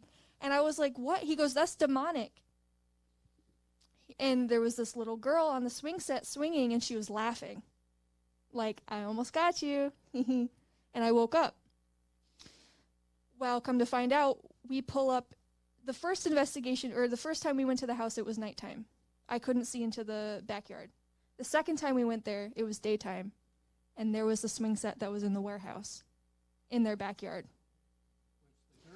The girl had said that she's seen that thing on the swing set in the same seat I saw it in my dream. And I described the girl. This is how I got the girl to open up a little bit, because I said, I have a question for you. And I described the little girl to her, and she just broke down. She's like, that has been haunting me for months. It would come in her dreams and pretty much just terrorize her at night. And she was like, you actually understand like what that is? And I was like, okay. So that was like one red flag. So good to know I'm still protected, though. That was nice, you know. But Well, the yeah. reason this all started, we really didn't find out till the very end what really caused all this to begin with. What causes somebody to end up with this type of demonic oppression and then possession, and it was as that whole thing took the whole exorcism took a total of 13 hours, by the way. We stayed, and then Carly and I stayed till like 3 a.m. after everything was done, just to make sure the house and everybody was good. So anyways, the mother was the last one to get exorcised, and as it left, number one, you see this, it's like on TV. You see the person change physically. Her face changed, her stomach extended out, her neck extended out. You hear this guttural, crazy scream, and then the person goes back to normal. And that's the thing leaving. That was the last thing when Steve was doing the final part of the exorcism, after the fact. And when you're like throwing up and coughing up black tar, yeah, that's exactly what happened. Yeah, yeah, and that was exactly what happened to her. But at the very end, when she did that, and you know, Steve saying, it's going to be okay, everything is good, you've been forgiven. She goes, no, you don't understand, I can't, God's not going to forgive me for anything. And like, what are you talking about? You know, you don't know what I did. It's like, what did you do? When I was 17, I committed suicide, and I died and went to hell. Yeah. And we're like, so after things calmed down, Steve was like, no, you're going to be fine. God has forgiven you. You're going to be okay. This thing is gone. It's not going to come back. And we got talking to her after, and I said, could you describe what hell was? This was a few hours later. She goes, it was an absence of everything, pitch blackness, and all you hear is the screams of the tormented. That is exactly, if you ever read any of the books from Father Amort, in a couple of the books he talks about other exorcists, Catholic exorcists, who have talked to demons, and they've described hell for the priests, and that's exactly how they describe what hell really is. It's the absence and the disconnection from God, from everything. And you're just, there's no getting out of it. So she goes, I was praying for God to forgive me and bring me back. And the problem is God can't hear you because you're in hell. You're separated from God. So I said, you know what? I said, a demon brought you back, because they don't want to be there either. I said, a demon brought you back. The doctors couldn't explain how they brought her back. She had slit her wrists. She was gone. And all of a sudden they had a heartbeat. They were able to, get her stabilized. So that was when she was 17. She did that because she had been raped several times by a friend of hers. She couldn't deal with it anymore. Her life was, going to hell, so she did that. And then even after she came back, her life was always difficult, always stressful. But she was always stayed close to her faith, which I think is what protected her to a point. She was still oppressed all those years. But it was when she had her own kids and that daughter got older and the same thing happened to her from a family member. And she tried to kill herself, and then she got into this whole Wicca, but it was the dark stuff, writing spells to become immortal, become a vampire, like the vampires. To her, it was the vampires like on the Twilight and all the movies, stuff like that, the romantic stuff. But so she wanted to be a vampire so nobody could ever hurt her again and she'd be powerful. Well, you're asking for something negative. If a demon was already there, guess what? It just jumped to her. Here's the weakest point now, so I'll work on her. And it ended up possessing her because she actually asked it. And her friends and stuff would use a Ouija board out by the barn, out by the swing set. We actually have that Ouija board. We sealed it. We blessed it. It's okay. There's nothing wrong with it. There's no demon attached to it or anything like that. But we do have it. The mother gave it to us. Said get rid of it. So we blessed all that before we left the house. But this is how it happens. People, well, how does it happen? And it's a whole story behind how that happens, and it's a long-term thing, which was why it can take so long just to figure it out. Part of the girl's problem was, the daughter's problem was, she was on medications and stuff, and the medications weren't working. None of the psych meds were working. Scans were normal. They couldn't explain it. She was, and the freaky one was when I think this was the first night we went. She was in Four Winds. She didn't know we were there, but she called the house and said, "Who's at the house and what are they doing there?" That should have been the first tell, and it was after the fact. It's like, because we keep writing these things down. So she knew we were there, and nobody told her we were there. She goes, "Well, there's two people doing there. Tell them to leave. They need to get out of the house. They need to be out of the house. I don't want them there." So she knew right away. So there's all these little things that happen. And so that was that first real, it was hopefully the only possession case we ever get involved with. Go ahead. And vampires are real. Like, that is an actual religion, by the way. So, yeah. So it's a practice. Yes, vampirism. There's different ways that you can go about it. You do have to. We actually know somebody who is. What's her name? She's an author, or she was one. Michelle Bellinger. No. Bellinger. Michelle Bellinger. Yeah, I think. Yeah, that's her. Okay, yeah. I know the face, not the name. I'm better with faces. But yeah, so there's different ways you can go about doing it, and there is actual like bloodletting. But there's also, like, you guys have heard the term energy vampires, right? Now, the whole thing is all surrounded by consent. So everything has to be consensual. So it's not like people are going around drinking other people's blood, without their consent. It is, like, consensual with, giving your energy to these people or, I actually was reading, I don't know much, but I was reading that people actually do get, like, for blood donations, like they will actually get some extra blood from that to use in their rituals. So it is like an actual thing. So, but she was just going about it the wrong way.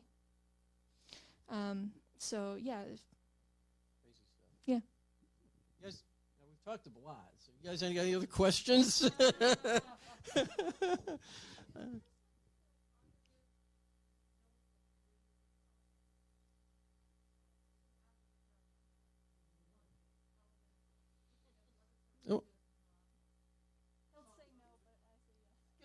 Yeah, there is. I mean, there is. I mean, we have our own. Everybody has their own ideas, own theories, own concepts of different things, and yeah, they don't always agree. But we listen to each other, And just because I don't agree doesn't mean she's not right. I just don't maybe feel it's the right way. I'll let you take that one. Yeah. So spirit guides. And I believe that it's all based on personal experience. Everybody has a different life journey, and they all have different experiences. Everyone has different personalities. There's different ingredients for every, equation and everything, and a different solution.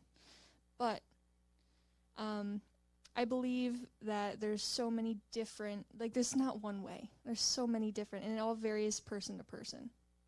Everybody could be right. It's just for them. For me, I'm heavily dependent on my spirit guides. Like, pretty much, like, I am very intuitive, and I listen to what spirit guides have to say because I had to. That was how I survived. That was what I was taught growing up. So, and that was all I had at that time. And you do believe in spirit guides. I do. I have one. I have a spirit guide, but I just don't always listen to it. So, Should, right? I don't rely on it as much as she does. And that doesn't mean I disagree with her. I didn't really, I didn't have her experience growing up. I had a really good family. I got a good home. My mother believed in this stuff. I had somebody I could talk to about it, But I never really needed to rely on a spirit guide, I don't think. Maybe I did in a way, but unconsciously did it, because I have things coming, thoughts like come to me or a word come to me or a voice come to me and I was like, oh, that's interesting.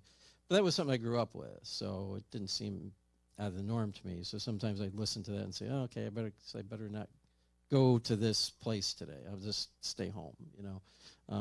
So in that case, I guess it's like your conscience, right? To me, it's more like your conscience or something else speaking to you. But I guess in a way, it's a spirit guide, right? But she knew it as she physically saw her spirit guide. I've only had one time where I kind of saw my spirit guide, and that was it was during a time when we were at my one stepdaughter was staying with us with her kids, and you know, there was toys out on the floor, and the one spirit guy, because it's a young girl. People have seen it, and they said she's like a young girl with pigtails, and it's part of your family. And I'm like, nah. The only thing I could think of is it was one of my aunts, because my mother had several kids, but one of them died in birth, and it was a girl. All my other aunts I knew, some were still alive, some had passed, but none of them I ever saw photos of like that. And I couldn't see her face. When she appeared to me one night, she stood by I wasn't really asleep, and I turned over, and there she was, and it's just like a dark figure, but I could see the pigtails and her dress and stuff like that. I'm like, just go to bed. I said, you don't need to be up. Go to bed. Because then next thing I know, she'd be out in the other room, and I'd hear the electric toys going off from the two grandkids. You know, they have their toys all over. Middle of the night, it's like 2 a.m, and the toys started. I said, would you just go to bed? And it would stop and not happen the rest of the night. So that was the only time I ever saw her and talked to her. And that was, I think, during the first time I had a first demonic case that was an oppression case. And I think she was trying to help me through that, you know. So I think that she showed me herself then just because of that, I think. You know, like, hey, I'm here. You can rely on me. You can, you know, count on me. So, but Carly physically saw the person that was her spirit guide, which is kind of interesting. I do think hers is actually angelic in nature. I don't think it's just a spirit guide. There's something more to hers, because to her, she would see him and have conversations with him. So very interesting. I never heard of that before. So it's not that I disagree, but I just look at it in a different way.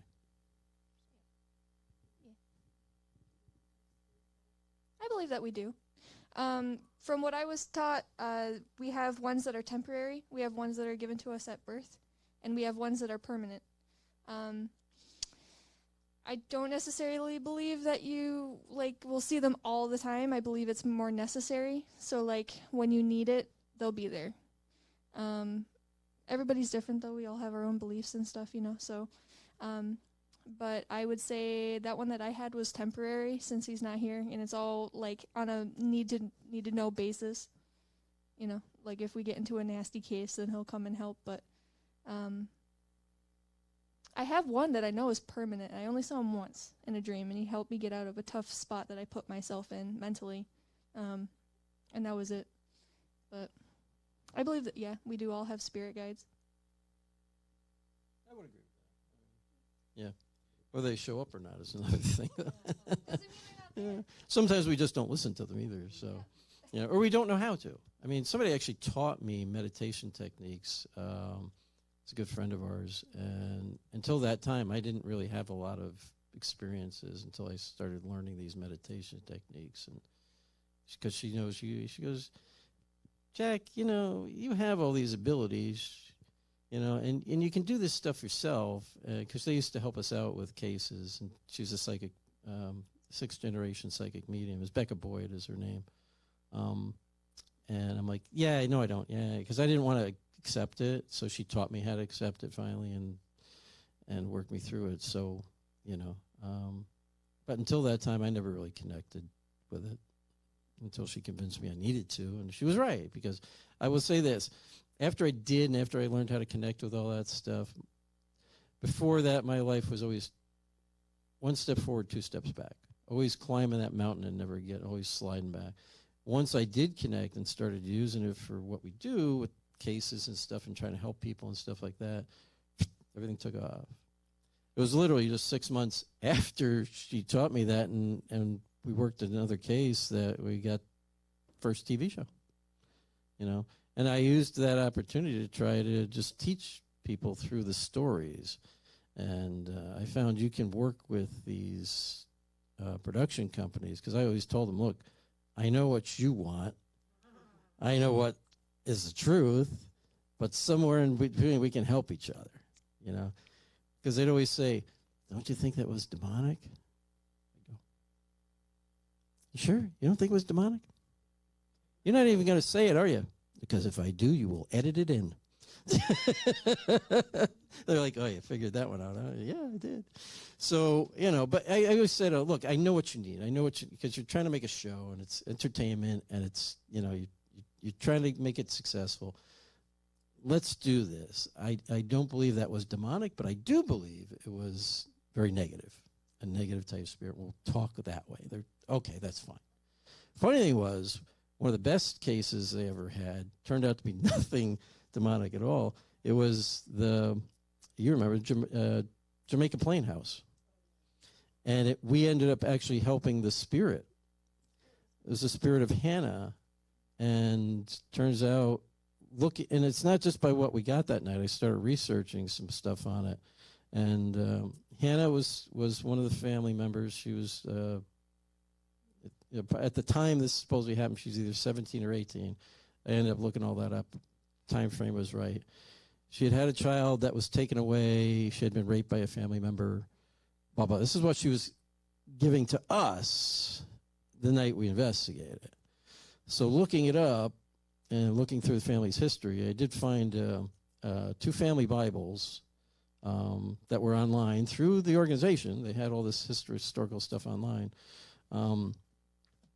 The one Bible it always listed all the kids, the date of birth, date of death, and even if they was just born and died same day or like a day later or something like that. The one had just one child, girl named Mary, date of birth, no date of death, no other information at all throughout the entire documentation stuff. All the other kids were mentioned multiple, not that one. And Hannah at the time would have been about 17. So we do believe that what that spirit was trying to tell us was true. Of course, the Historical Society didn't want to hear that. And the other Bible didn't mention her at all.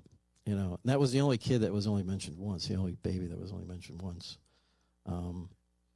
So I told the spirit that last time we were there and we did a lot, I said, look, I will try to find some way, somehow, someplace to tell your story. You know, so it was a year later, doing season 1 of Haunted Case Files, and they wanted me to tell that case. So as I'm telling that case, you know, I'm sitting there in front of the crew, cameras on me, and they're like, and my director's like, we were talking about it, and she's like, well, she just said, well, what do you think happened there, really? I said, also, I got mad. I said, what do I think happened? What do I think really happened? This is what happened. And it all just spewed out. Now, I started crying at the end, and I'm like, what the hell just happened? And they're like, are you okay? I'm like, yeah, I don't think that was me, though. I think Hannah stayed with me that whole time. In that moment, she had to tell her story. She told it through me, because I was just like telling stuff that I hadn't even thought of. And I'm just sitting back. I think me was sitting back, and she just flowed out. So she had her opportunity, and she took it, you know, because we gave her that opportunity. That was one of the best shows they ever had, their best stories they ever had. It had nothing to do with demons, it had nothing to do with anything. It had to do with this team ended up being able to help this spirit. And I think they even mentioned something about it, like they think that's what she came through or something like that. So, but I had more, I don't know, I can call it fan mail or mail, email stuff from people about that episode than any other episode I ever did. It's like, what happened to her? Where was she? I said, well, actually, ended up going, Hannah herself ended up back in England because this is in the 1700s, during the Revolution, and their family were Tories, so they got chased out of their house down in Boston, and they ended up going back to England where they all died early because it wasn't the greatest place to be living in England back then. So, but they all died in England. Yeah, they lost their family home. They lost everything. I think one brother stayed because he fought with the Americans. So, but he never even got the property back. So, you were going to say? But that was the best. case I ever had. Oh, okay. All right. So, any other questions? I mean, we're talking, right? So, yeah. Wow, everybody's stunned. It sounds like the crew when I was in front of them. That was their response after I went through that, and they're like, what? Dead silence. Eh? Yeah.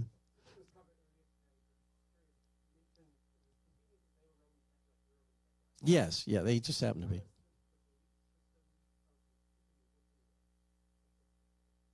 100% affects the case because how? Well, it's spiritually. I mean, the only way I can say it affects the case is spiritually because it's your belief system, what you believe in, what your faith is. I mean, I've got something I always write in my books to people: faith is strength. I'm not talking about religion. I'm talking about faith, something you really believe in that can protect you and help you. And yeah, again, like James and Carl was saying, if you don't believe it, it's not going to work. Yeah, you have to believe in it. You have to truly believe it. I mean, I make a joke when I give lectures sometimes. I'll say, you got to believe, you got to find something positive to believe in. I don't care what it is. I don't care if it's Mickey Mouse. I believe in Mickey Mouse. Mickey Mouse will protect me. It'll probably work. I mean, for you, well, maybe it will, because you really believe it, So you have to and the point is you just have to really believe in whatever it is you believe in. I always tell, because we get a lot of teenagers, a lot of kids in their 20s come to lectures and stuff, and they really don't believe in anything anymore. And they're like, they want to get into the paranormal. I said, well, it's a spiritual realm. You're not. What do you think a ghost is? One of the things I'll ask them, what do you think a ghost is? I don't know. I said, do you believe you have a soul? Some say yes. Others say, oh, no, I don't know. Okay, well, you got a real problem. You want to go into the paranormal and you don't even know what you're investigating? And you don't even believe in your own soul? All right, well, let's talk about this, But most will say, well, yeah, it's my soul. I said, well, that's what we're talking about. That's what a ghost is. It's your soul. It's a human soul. And there's other things that aren't human, obviously, too. So you have to have spiritual protection for that, something you truly believe in spiritually, I always tell them, look, I don't care what it is. I tell them what I am, and I say, you don't have to be that, but find something very positive that you find you connect with. Paganism, Wicca, witchcraft, on the positive side of all of it. Christianity, there's positive and negative to that too, It's true of any belief system or faith. I said, and then just utilize that to protect yourself when you're investigating.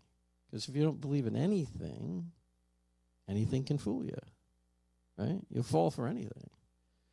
So this is how the negative things trick you into, people go in, they investigate for the first time. Use my energy. Oh, you just made a big mistake. It's going to suck the energy right out of it. Even I made that mistake. Said it in a different way, and luckily it was a good place, and there wasn't anything bad there. My thing that I said was, show me how to communicate with you. Yeah, well, yeah, that's right, it was, yeah. It was the Dean Winthrop house. And we were talking I said, show me how to communicate with you. Also, I start shaking. I almost felt like I was like getting feverish. And I started to have thoughts that weren't mine. I'm like, oh, shit, no, that's not what I meant. Well, the only way they know how to communicate with you is get in you and give you their thoughts. Because they're energy. They're pure energy. If you're talking about energy, your soul, who you are, is just energy. I think it's pure energy. And so the only way to do that is get in your head and give you that information. And that's like, no, that's basically possession. They're going to possess you and give you those thoughts. So I had to say, no, that's not what I meant, and the thing backed off. So it wasn't a negative or evil thing or anything like that. But if it had been, who knows? I could end up possessed by something. Yeah, it happens. Our friend Stacy. So you got to be careful. And that's what we talk about in some of our, actually, in our course, and so in our lectures and stuff. We talk about different things like that. Because this is a spiritual realm. Yeah, sure. Yeah. A lot of it has to do with vibrations. So you have positive and negative vibrations. Like normally, like depressed, angry, like grumpy people will have a lower vibration than people who are like mainly positive or happier. And when it comes to believing in something in positive, it really inflicts or affects your aura around you. and it gives you like a stronger force field around yourself. People really underestimate the power of positive vibrations. And nothing it's like it's the opposite of opposites attract. Negative cannot be around positive, so the positive always overpowers the negative. Talk about the bowls and stuff like that. You know, they do the ringing. That's Oh, the Tibetan singing bowls. Yeah, the singing bowls. Yeah. It's a vibration. So these are really cool, and they make me feel really good, and I love them. But Tibetan singing bowls are used to reset the vibrations of a location, and it can be used in cleansing. It can be used before people do readings. I've seen people do that. They'll do a Tibetan singing bowl over their table, and it's very cool because some of them are actually set to colors. The vibrations of the sound are the vibrations of the light waves of certain colors. So I thought that I didn't know that. I thought that was really cool when I actually went looking for one. Mhm.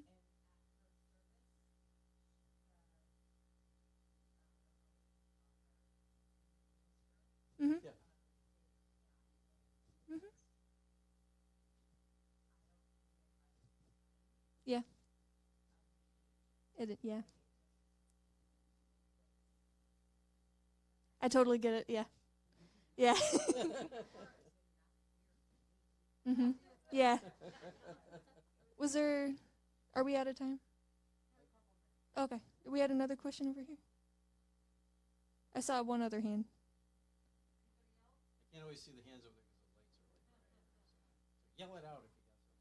Don't be afraid. It's okay. It's a safe space. Safe space. Yeah. We don't judge. Trust me, if I can tell them my story and they not judge, then that because if I told like a normal person, I don't even tell my therapist this stuff because I know she's gonna admit me. So yeah. Probably would. Thank you, everybody. Yeah. Yeah. Oh, and lucky. So I found out that my family's actually from Salem. Yeah. Yeah. During the witch trials. So they, it was like my grandfather on I think my father's side, owned an inn here and signed paperwork that advocated for the witches during the trials. So when I found that out, I was like, oh, thank God. So, but yeah. My story about how I found out. My wife did my genealogy for me for one of my birthdays a while back, and she did all the lineage and stuff, and come to find out that my sixth great grandfather's name was Benjamin Abbott, Abbot back then, who lived in North Andover, Mass. He owned about 158 acres. His abutting neighbor was the Carrier family, and my great great great great grandfather had a land ownership landline fight with the Carriers. He accused Martha, who was very outspoken back then, and you shouldn't be if you're a woman back in those days. He accused her of witchcraft, and she was one of the victims. So that's how I found out that I was related to them. So do your DNA genealogy because you never know who you're going to be related to. But Jack and Carly, what an honor. Thank you so much. Thank you. Thank you. Beautiful stories, guys. Beautiful stories. And last but not least, the Queen of Spirits of New England, okay. Is everything okay back there? What's going on?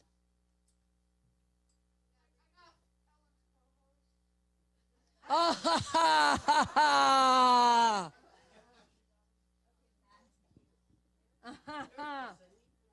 you need your buddy to support Ghost.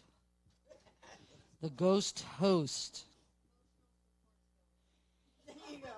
Ellen is our last speaker tonight, and we had a speaker that was not able to make it due to some family coming down with COVID and didn't want to subject any of us to it. So we're going to be wrapping up the night with my dear friend. You got your buddy over there? I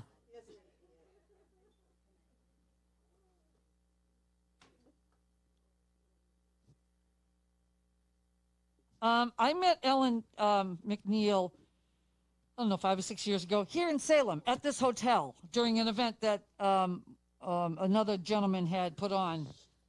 And as soon as I met Ellen, we had been like kindred spirits. We totally connected spiritually and energy-wise, and over the years our friendship has grown immensely. And I will tell you that we experienced many challenges putting this event together. I'm not going to get into details, but we've been planning it for 18 months. It was originally planned a year ago to happen this past June on my birthday weekend, but because COVID was still ramped up immensely, we had to deal with the Waterfront Hotel and this hotel to try to find a cooperating weekend that would work for us. And we ended up being here for 2 days because one day was supposed to be here and one day was supposed to be at the waterfront. We've endured many challenges. We've jumped over many fences. We've put up with changes from the venue here. A lot of tears, a lot of support for each other, and I cannot tell you that this event did not happen because she was in it. She was my support system. I was her support system.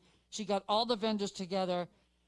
She would listen to me when I was crying over this, that, and the other because I was frustrated because I wanted to put on an extraordinary event here in Salem. And Salem is for everybody, okay? When you do an event like this, you're bringing revenue to the host locations.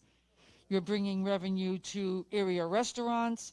You have people like these lovely ladies coming in from different parts of the country to support us, and we thank you so much. No, yep. Thank you. Yep. No matter how big or small an event is, and I'm really surprised because we sold 60 tickets for today, and we have had probably not even a quarter of that show up. So, but here's the deal: when you have a friend in the field that believes in you and supports you and trusts you, then we make things happen like this. Okay. So I want to thank my friend Ellen for believing in me and doing the amazing job she did to get the amazing vendors and our sponsors together. And I love you, darling. I love you. It's all yours, sweetheart. Okay. All right. I'm tired and I'm nervous, so I'm going to stand up and put her around here. My name is Ellen McNeil. I'm the founder of Spirits of New England. We have Jack and Carly and my daughter Sarah and my other daughter Z. And who else was that? That Kenna guy. Yeah, and Lucky. And my wife is home, sick as a dog. So I couldn't be prouder of this team and the people that we have in it and how we just all came together and formed Spirits of New England. We started out in 2009, and we have been on TV shows. We do lectures. We're one of the few teams that doesn't go to a million locations. They're going to be there. I want to help clients. I want to help people that are having activities in their homes and they're petrified because they don't know who to talk to. So all these other big locations, they'll be there when I have a bucket list and I can go visit them and check them out. But to me, helping a client get control of their home means everything to me and means everything to our team. People often say, "You don't charge? You don't charge your clients to come to their house? How do you do this?" Simple. We work. we get our paychecks. We buy our own equipment. Well, we pay for our own expenses. And they're like, "But you're not getting paid." And I said, listen, getting a hug from a person that has control of their house again and no longer fears their house. Getting a hug from that person means more to me than going, here's your check. Who did you help? You didn't help anybody. I want to help people. And that's what we do. That's the Spirit's goal, is to do that. We have been blessed with tremendous investigations. My favorite investigation is the U.S. Constitution. We did it for 2 nights, and I live in Winthrop, and I said, you know what? I live 20 minutes from the Constitution. I've been going there with my dad since I was a kid. What'll it hurt to write to them and say, hey, if you ever need an investigation, let me know. So I did. and then I went, send. Okay, all right. I did it. I wrote to the Constitution. Check off that on my bucket list. I reached out to him. Will I ever hear from him? No. But 10 minutes later, I get an email from he who sitteth on the right hand of the captain of the Constitution saying, please, what is on our ship? This ship is crazy. We have crew members that tell us that. We have people that visit that tell us that. What's going on in our ship? And I was like, I said, are you kidding me? You really want us to come out? And they're like, please. So with the permission of the U.S. Navy, we went on that ship for 2 nights and investigated. And we didn't know. Wherever you go, you never know if you're going to get activity. You don't know if they're going to be like, I don't know these people. I'm staying put. Nothing's going to happen on here tonight. And the Constitution crew members were as curious about us as we were about them. They went out of their way to help us with the investigation. And my favorite piece of evidence on the Constitution was one of the officers, you're on the different decks of the Constitution, and we were on the manger deck, and that's where they kept all the livestock, and, that's how they fed the crew members. So he's like, well, we got cows and pigs and chickens and whatever to feed the crew. So, we record everything. We use the same equipment that the FBI uses for voice recognition, so we know it's not Jack talking. It's not me talking. We got somebody we don't know talking.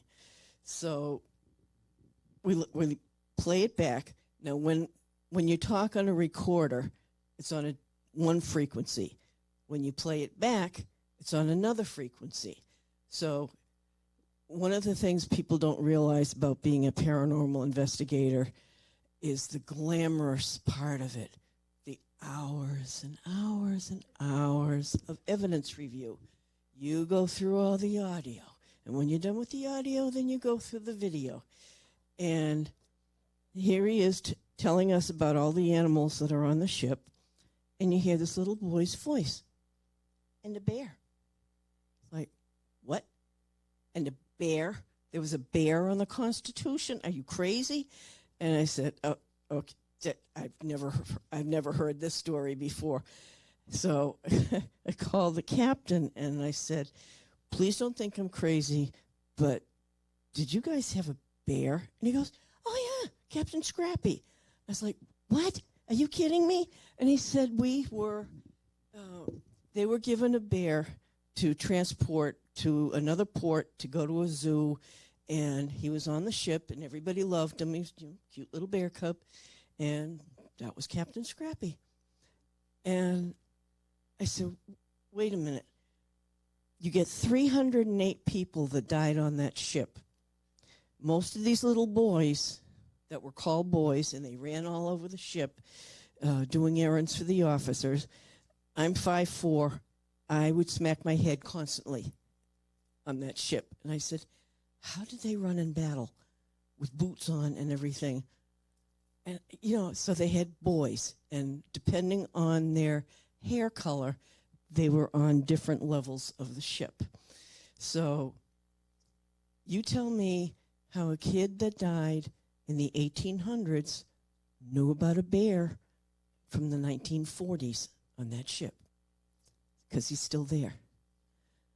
You know, I was like, I mean, the captain was elbowing the officer next to him, and he goes, Captain Scrappy, they know about Captain Scrappy. And I'm like, my God, you know, this is insane. And the whole ship was, there was so much evidence and video that we caught on that ship.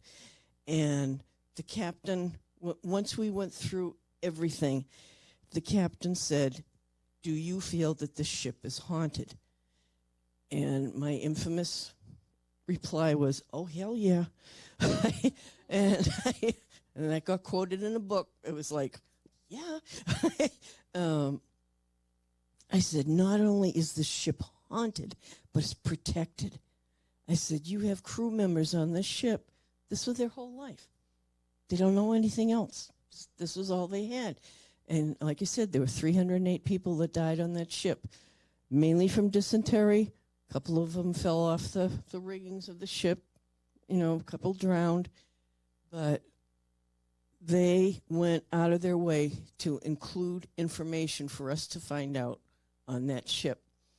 And if I died that night, I would have been okay because we just did the Constitution. Nobody else has done the Constitution. After we did it, you know, we talked with, Jason and Grant from TAPS, and they ended up doing an investigation on there. And Dustin Pari said, we didn't get anything like the evidence you got. I said, yes. glad to hear that. Yeah, I mean, that was, it was just such an honor. You know, people ask how I became a paranormal investigator. And those of you that know me know my story. I lost my brother in Vietnam in 1971, and he was buried on my 18th birthday. And he went, God, I can't say this, do this without getting choked up. I don't think I ever will. He went out of his way to let us know that he was gone. So by the time that the Army came to the house to tell us that he was gone, we were like, yeah, we know. Come on in. Sit down and have a cup of coffee. He sent so many messages, and it would take me 3 hours to tell you all the things that happened. But when you're a 17-year-old kid and you have no one to talk to about all the weird things that are happening in your home, in your bedroom, which was my brother's bedroom. The day he died, I came home from school, and it was pouring out, and I knew it was going to rain that day, so I'd shut all the windows, closed the doors so the cats wouldn't get in my room, and I came home. His class picture had flung itself off the bureau and was laying on the floor in a million pieces. Things of his that I had in my room were all on the floor. Nobody had been in my room. Nothing. Been no animals, no cats. Nothing had been in my room. It was like he was trying to prepare us. And I never get a headache, and I got a crippling headache, and I said, I have to go lay down. My head is going to explode. And I kept seeing fireworks. And I was like, it's May. Why am I seeing fireworks? What's going on? And my father came home. He had a massive headache. And he said, I got to go lay down. I was like, something's happened. There's been a tremendous shift in our lives, and I don't know why. And come to find out, they weren't fireworks, they were landmines. You know, it was like, all I can say is he went out of his way to let us know he was gone. But one of the most powerful things that happened with him was that my daughter, who was missing, we were driving down the expressway in the rain, and my car died on the expressway, just in traffic. And I was like, oh, hell no. I'm not going to, my family is not going to die on the Southeast Expressway. Couldn't move the car, couldn't do anything, just dead. And I said, we are going to get creamed. We're going to get hit by other cars. I can't do anything. And I'm crying. We're all screaming, and cars are whizzing past us. And I said, this is crazy. This isn't going to happen. And all of a sudden, the car starts moving. I'm not touching it. I'm not touching anything in the car. And the car is moving over to the corner of the expressway. And we're all looking at each other, and I was like, I'm not touching the brakes, I'm not touching the wheels, I'm not touching anything. What is going on? And it's pouring out, the kind of rain that you can't see. You cannot see in front of you. You could sheets of rain. And all of a sudden, the rain stopped, and we're all sitting there horrified in the car, and this state trooper, like a Shaquille O'Neal, gigantic guy, gets out of his state trooper car, and he comes walking over to me, and he comes over to the window, and he looks at me, and he goes, will you get in my car, please? And I'm looking at him, and he's got tears streaming down his face. I'm horrified because I almost just lost my family. And I get into his car, and he's sitting there, and he grabs my hand, and he said, honey, I don't know you. I don't know how I knew you were in front of me. I don't know how I saw your car. But somebody told me right where you were and to get you off the road because you were going to get hit. You were all going to die on this highway. And he said, have you lost somebody that is a guardian angel to you? And I said, I guess that would be my brother. And we sat in his car for like 10 minutes. Both of us were crying. We were so shaken up. And he said, you are blessed. You have a guardian angel. And he says, your brother is watching over you. Thank you. You always got the last word. He's just, there's so many things that happened. And I believe, especially with all the investigations that we've done, that if somebody dies tragically, dies quickly, they don't know they're gone. And they've got unfinished business. And until they finish that, they're going to make sure everything is all set. And even this, I wear a bracelet for him, and so does my daughter, because I really have nothing of him, because he was in college, I was in high school, and he was 8 years older than me. And this is every day, I thank God for having him in my life. And I went to, when he died, everybody said, the war is wrong, wrong, shouldn't have happened, shouldn't have been there. So I had nobody to talk to. So for 50 years, I kept all that inside me. Survivor's guilt, you have no idea. People, there was nobody to talk to when you're a teenager. There was like no grief counselor that you could say, hey, why'd you take my brother and not me? Why did this happen? And my father grieved, my mother grieved, I grieved alone. We didn't do it together because we were trying to be so strong for each other. So one of the reasons that I am so passionate about doing client investigations is because when you have something going on in your house that you feel like you've lost all control of your home and your family, you don't know where to turn, and you don't know who to talk to because they're going to be like, "Oh, come on, really? You really have a ghost in your house? Come on, really, come on." And I said, I never want to hear that somebody has nobody to talk to. You know, whether I can help or not, you got somebody that'll listen to you. I'm not going to judge. I'm going to listen. And that's one of the reasons why my nickname is Mama Bear. I'm a Taurus. I am a protector. I have the tech skills of this bag.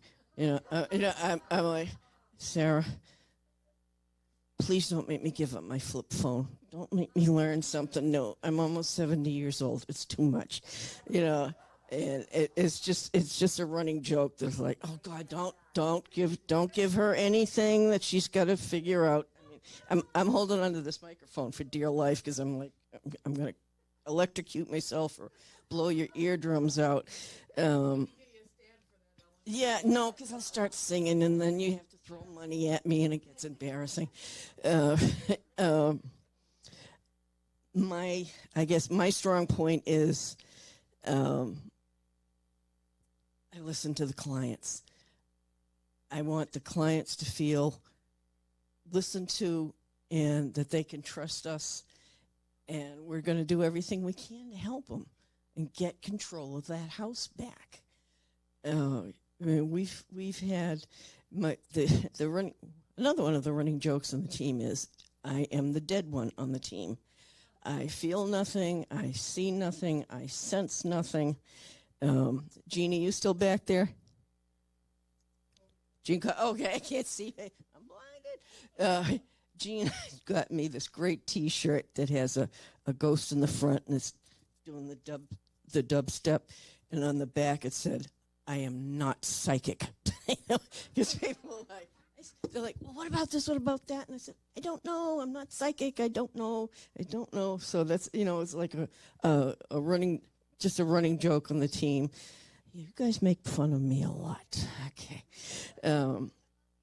It's good that you're sitting in the back.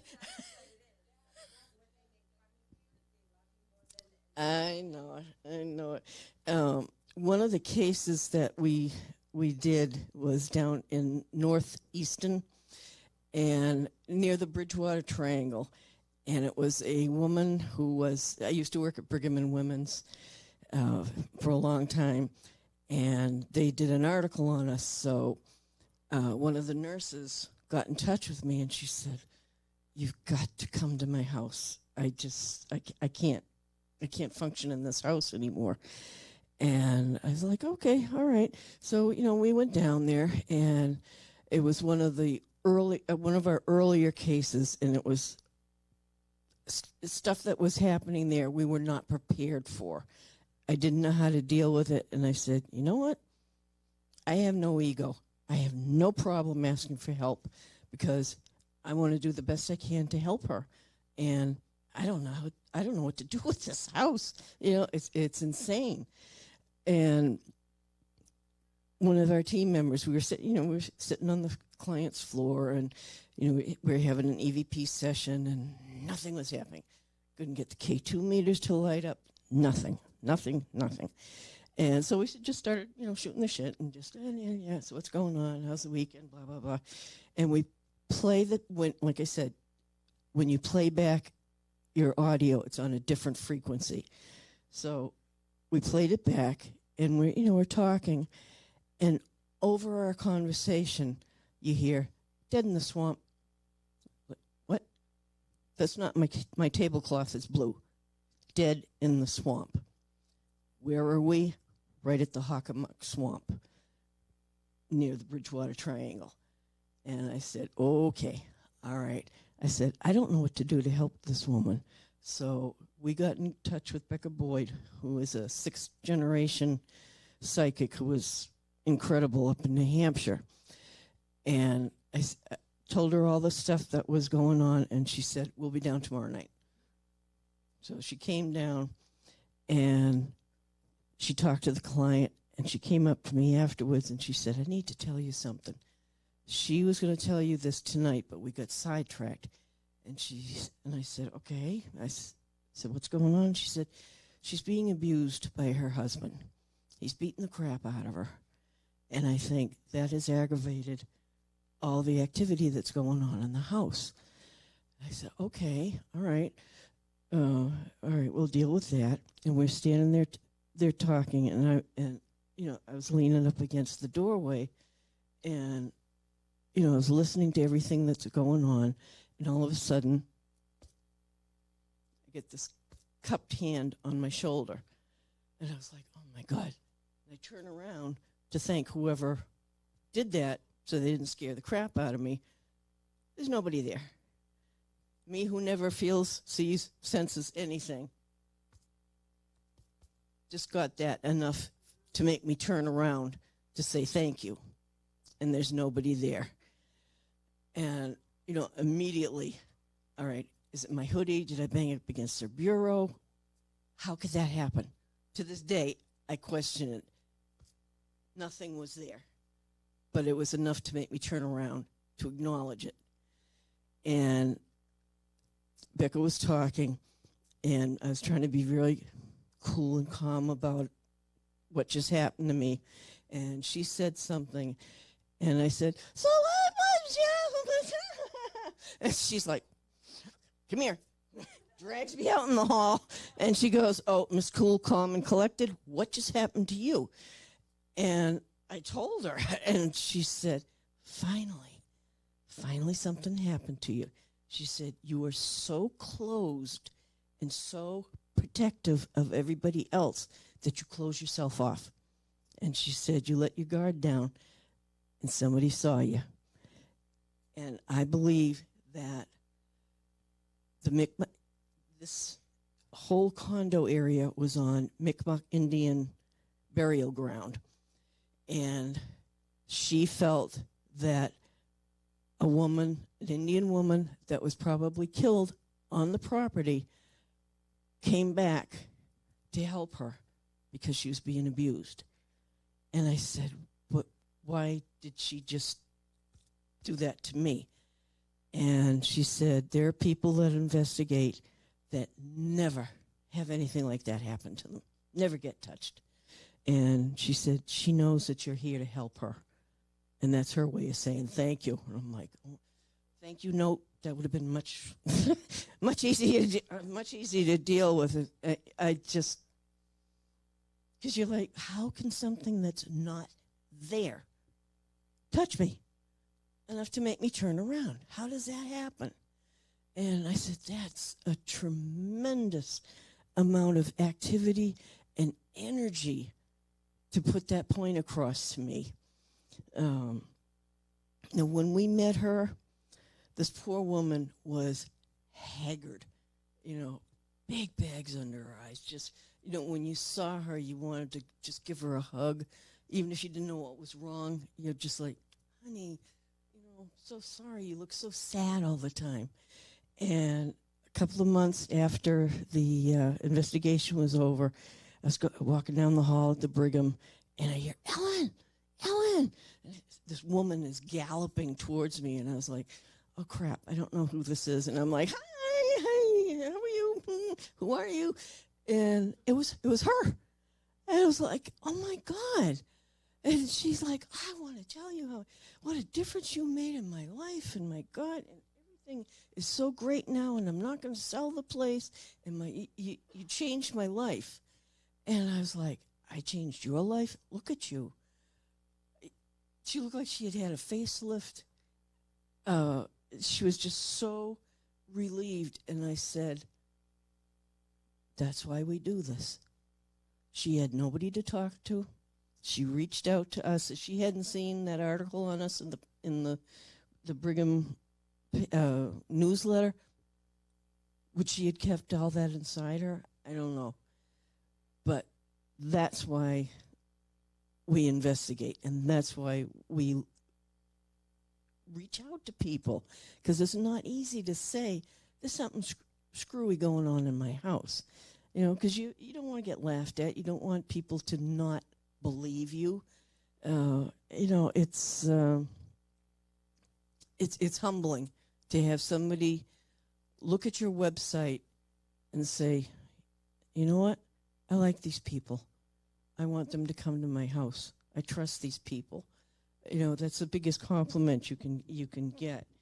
And I thank Jason Grant from Ghost Hunters all the time, because when I had nobody to talk to, I went to a conference they were at, and I was just like, these are the people I need to talk to. They understand. They are going to be able to answer my questions. May not be the answers that I wanted, but I have somebody to talk to, and I have someone to learn from. And we went to their boot camps, we went to their conferences, we went up to Mount Washington, and I can never thank them enough for help healing my heart over the loss of my brother, and being able to turn that into something positive to help people that have no one to talk to, you know, and to finally get some control and peace back into their house.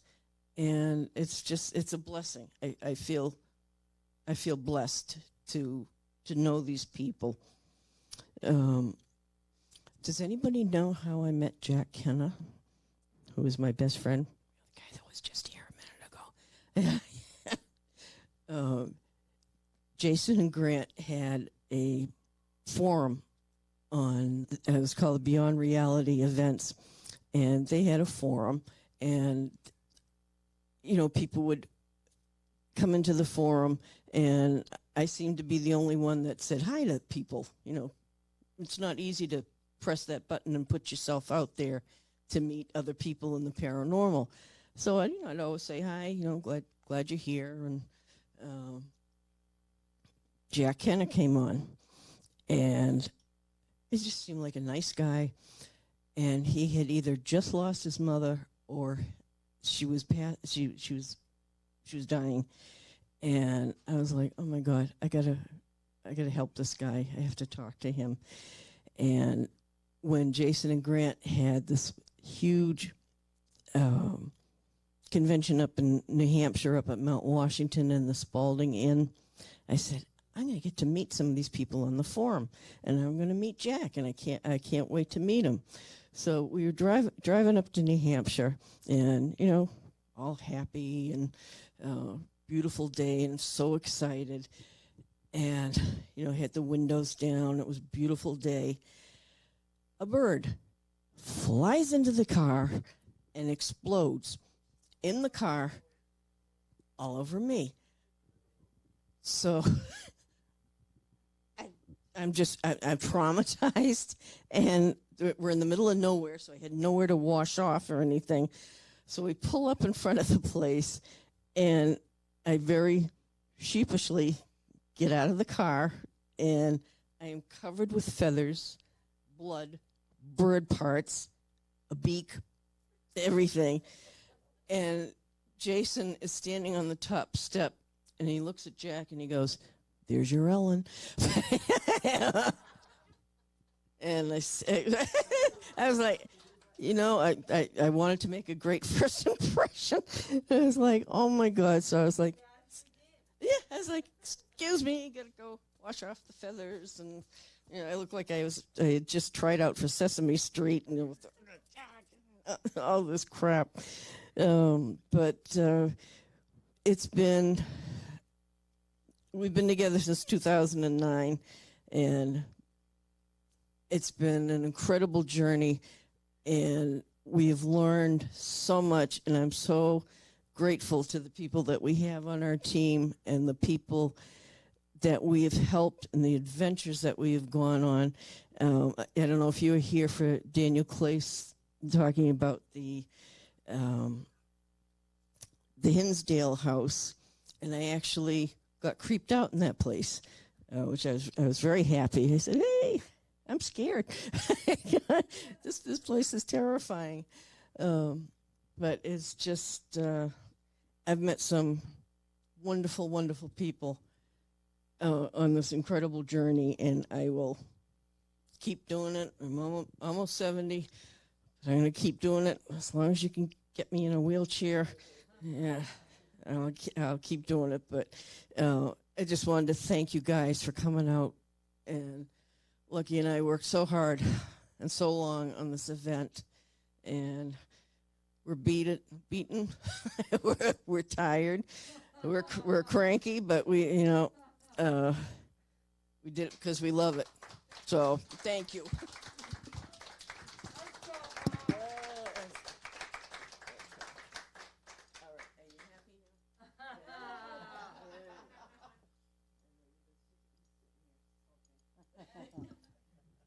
Could you guys share with me in thanking Kat Cooper and James Lawler? This has been streaming live on NEPS TV, which is my group, New England Paranormal Society. Jim, Kat, and myself are going to be traveling, besides my other TV show, traveling across the country to obscure locations, and we're going to be going live streaming to some cool places that none of the shows I've ever been to. It's just a love that we share, the three of us, and we wanted to put something fun together. So it's on YouTube. It's NEPS TV. So follow it. So listen, we're wrapping it up. I want to thank everybody who's here, some old friends, some new friends, and drive safe, safe travels. Follow Spirits of New England on Facebook. Psych Paranormal of Vermont, who is transitioning a little bit into New England Paranormal. And thank you guys so very much for coming by.